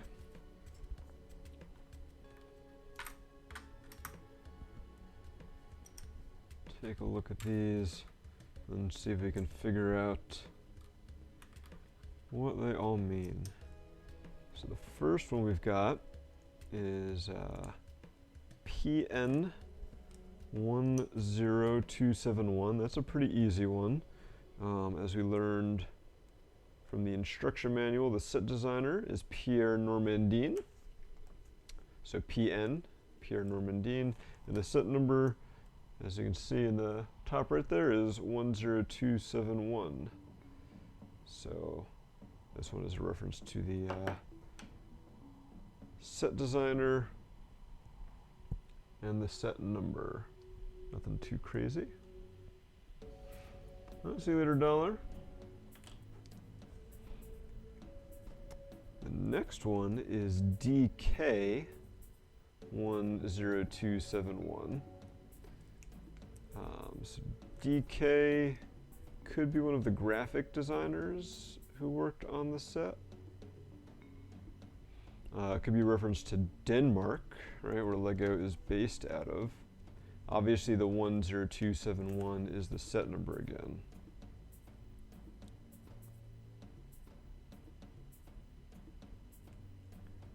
Now let's flip back to the front of the instructions and see if they made any reference to anyone else who worked on the model.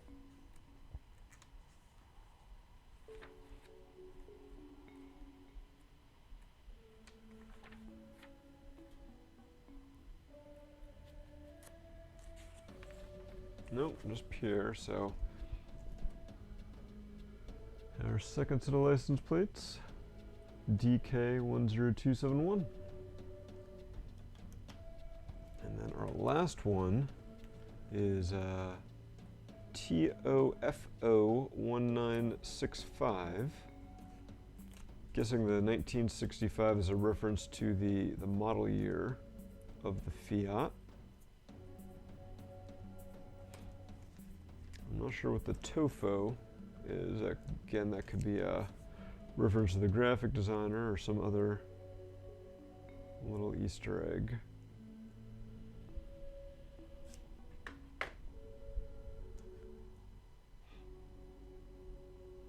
But there is our last set. And those pop on onto a couple of jumper plates on the back here. And then on the front, I guess they go onto this 1x2 rounded plate. There we go.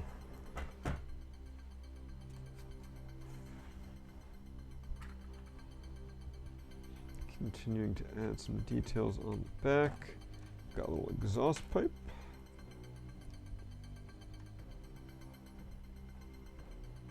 And then I guess a little luggage rack here. I think the studs are supposed to be facing out. And now it's time to build the luggage for the luggage rack. I'm gonna compress some of these parts a little bit. Start getting rid of our trays.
Before we put all the stickers on it, here is our suitcase. Very cute little build. And thanks to some hinge plates, that opens up in a little bit of an interior.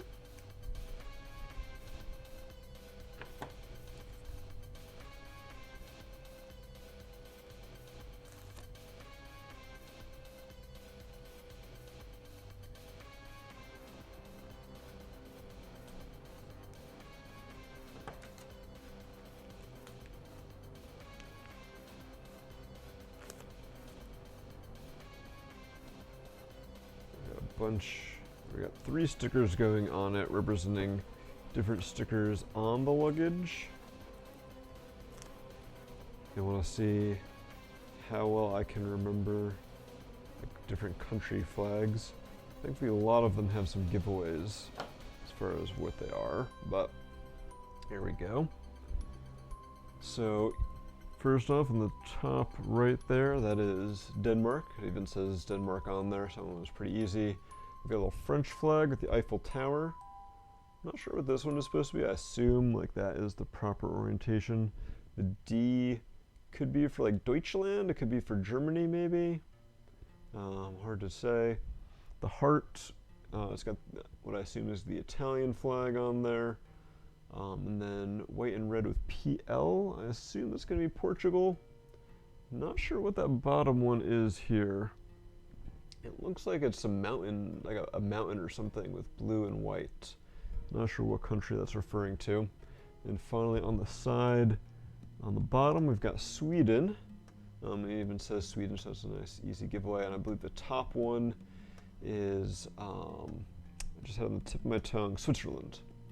So Switzerland, Sweden, Italy, Portugal, Denmark, France, and then Germany, and question mark? Anyway, we got a couple of black plates on the back, and those line up on our little luggage rack here. So we can just pop that right on there, and that holds on the back. Since there's not a lot of room in the vehicle. And now it's time for the wheels.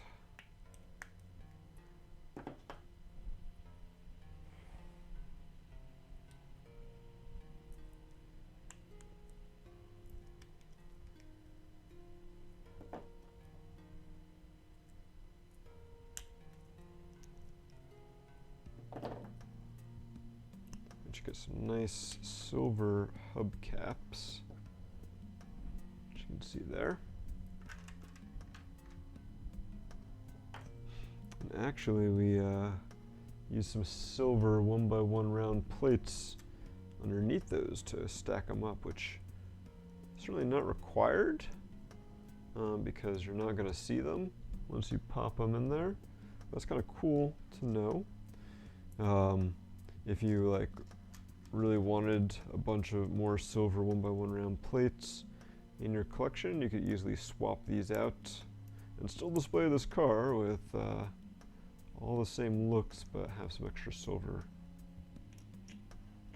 round plates to add to your collection. But I mean, honestly, the silver round plates, I think,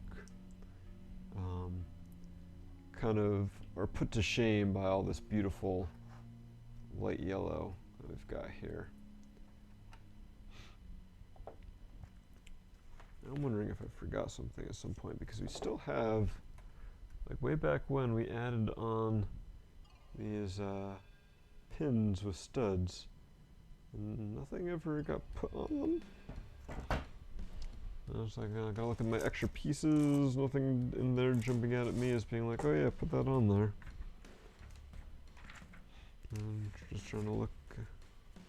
Alright, and just a few pages ago you can still see that those are visible, so I'm not quite sure why we put those on.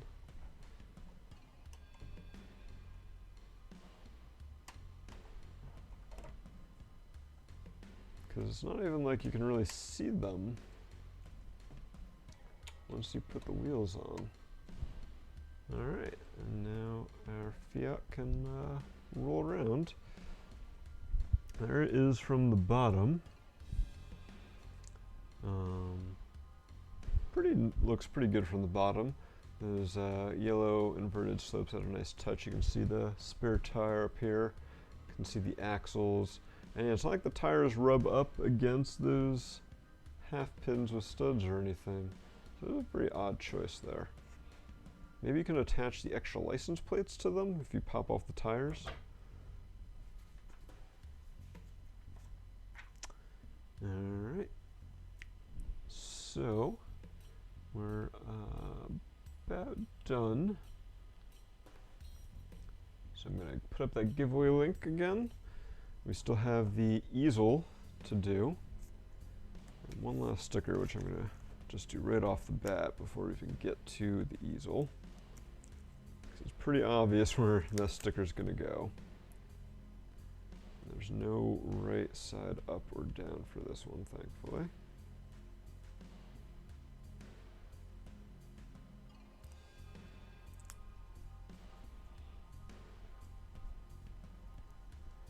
There we go, there is our painting of a Fiat. Nice, like, kind of impressionist style there.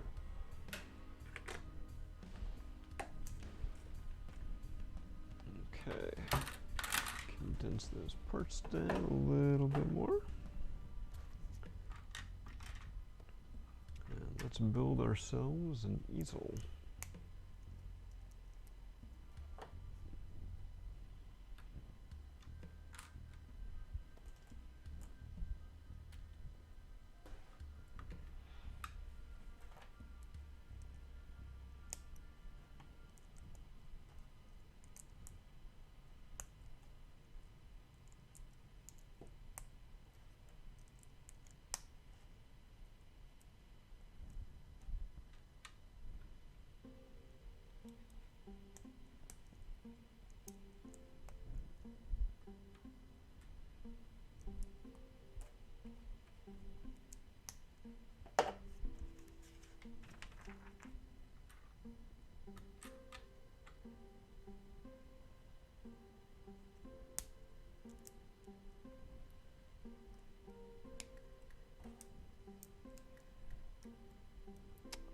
Alright. Got to the point where it can stand on its own.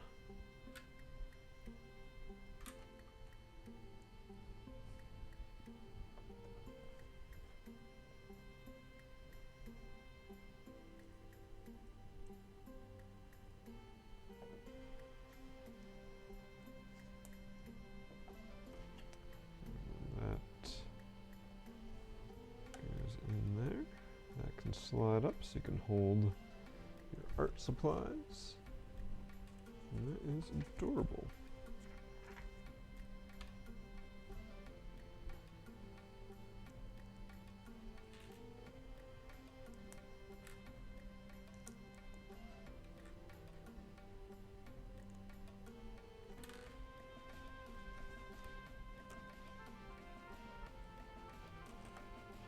Oh, guess I didn't have that piece on the wrong way. Stay. Oh, and actually, there's a couple studs in the jumpers there, so that painting piece can really connect. Alright, and according to that, that's it for the instructions.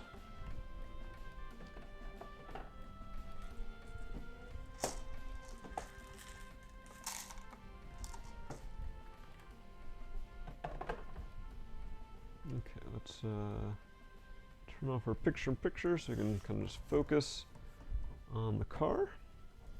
A little easel here. So yeah, it was definitely a fun little build. Pretty quick as well. Rolls very nicely. Do a quick 360 view. So we've got the front. This opens up so you can access the spare tire here. And there's also what I believe is the gas tank in there with a little fill cap. I like the grille, little printed Fiat logo brick. Nice simple headlights. From the side here, we got our doors that open up.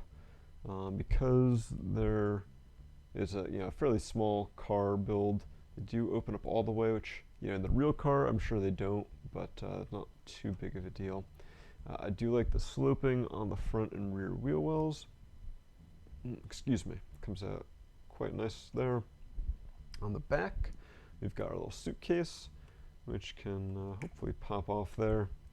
So you can see the back of the car, and then that folds down so you can access the engine in the back. So yeah, all in all, very nice. I like all the little curves here. We also have our little folding moonroof that pops up, so you can enjoy the breeze. And then if we open up the doors here, try to get a little look at the interior. You can see we've got the steering wheel in here, we've got a gear shift, there's an emergency brake, and then the seats do fold forward so you can get into the back seat, which is in there as well. A little cozy back there, but still nice to have. And so if we're going by what the instruction or what the box artwork shows, we can take our little suitcase, which opens up. We can put our palette in there. We can put our paintbrush. Oh, come on, paintbrush. There we go. Close that up. That goes on the back. And then our cute little easel with our painting of a Fiat. Nice and simple. Uses a little mixer joint for the back leg there. If we pop off the painting, it folds up pretty nice and compact. And then that can kind of fit in there. If we open this and fold, probably need to do this first. Fold the seats forward. Can probably get the painting in the back. and then get the easel in there so you can drive around to the Coliseum where you make your painting of your own car in front of the Coliseum.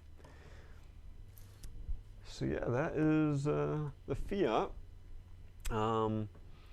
Talking a little bit about some of the other Trader Expert cars, and so it just so happens that I did make sure I had some handy for comparison's sake here. So we're going to pop the easel out just for aesthetics here. And then I've got the Volkswagen Beetle as well.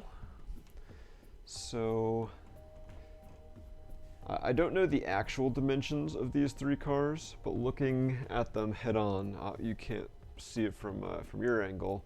But it looks like the Fiat and the Mini are just about the same size. The Fiat might be like a stud or two longer.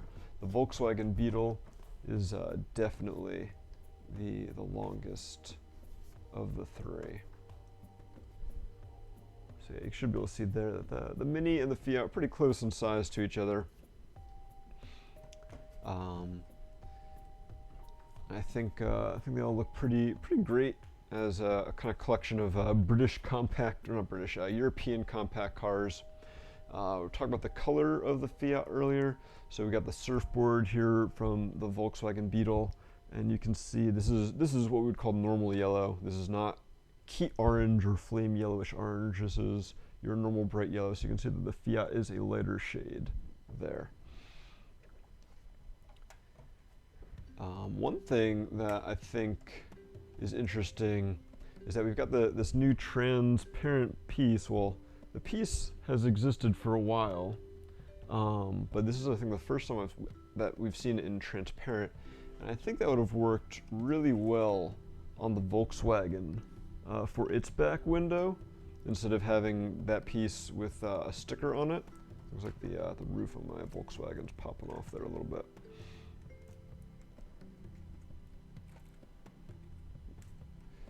So yeah, I think that piece would have worked really well for this rear window on the Beetle here. So that's kind of a nice thing. And you know, compared to all three of these, like the Mini here, very square and boxy, which, you know, is accurate to the Mini Cooper. You know, it does have some curves and it had that interesting angle on the its hood up here.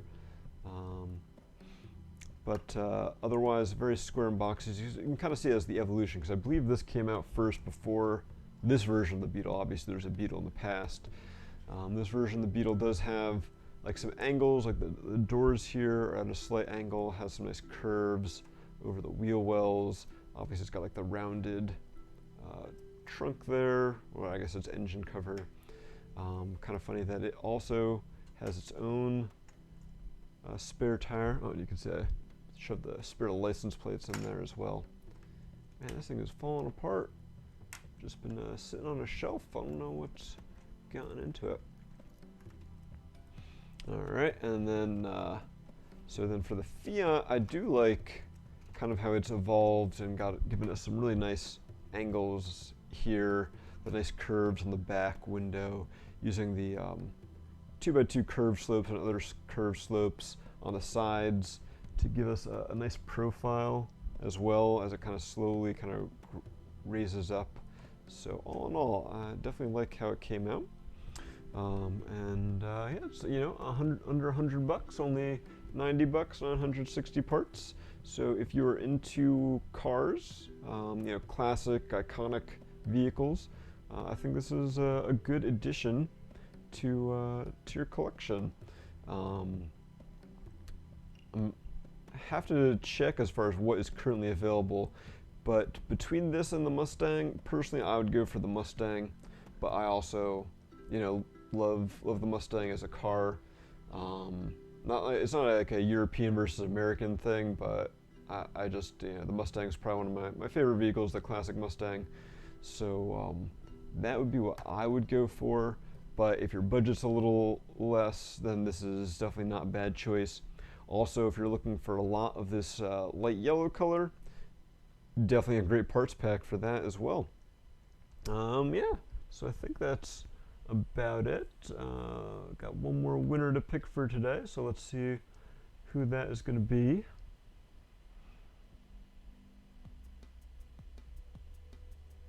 Vorak1 Ponrock 2, congratulations. You've won a Baze Malbus buildable figure. So we'll be getting in touch with you to get you your prize. So congrats. Can probably get rid of that giveaway link then. Alright, so yeah, let's get these guys a little bit out of the way here so we can focus just on our Fiat. So all in all, yeah, definitely a good package. You know, nice and compact, but it is pretty solid. Gives you quite a few play features and like little details to check out. The easel was a nice touch. I really do like this little moonroof mechanism and the little fabric piece there. So that was really cool. Yeah, I think that that wraps it up. So thanks guys for watching. I'm not sure if we'll be back next weekend or not. Definitely we'll be looking at your feedback that you put on the contest giveaway form to see what you'd like to see us build next, and that will probably really influence what we do, whether it's next weekend or the weekend after. I know that I guess in a little under 2 weeks, Mandalorian Season 2 premieres.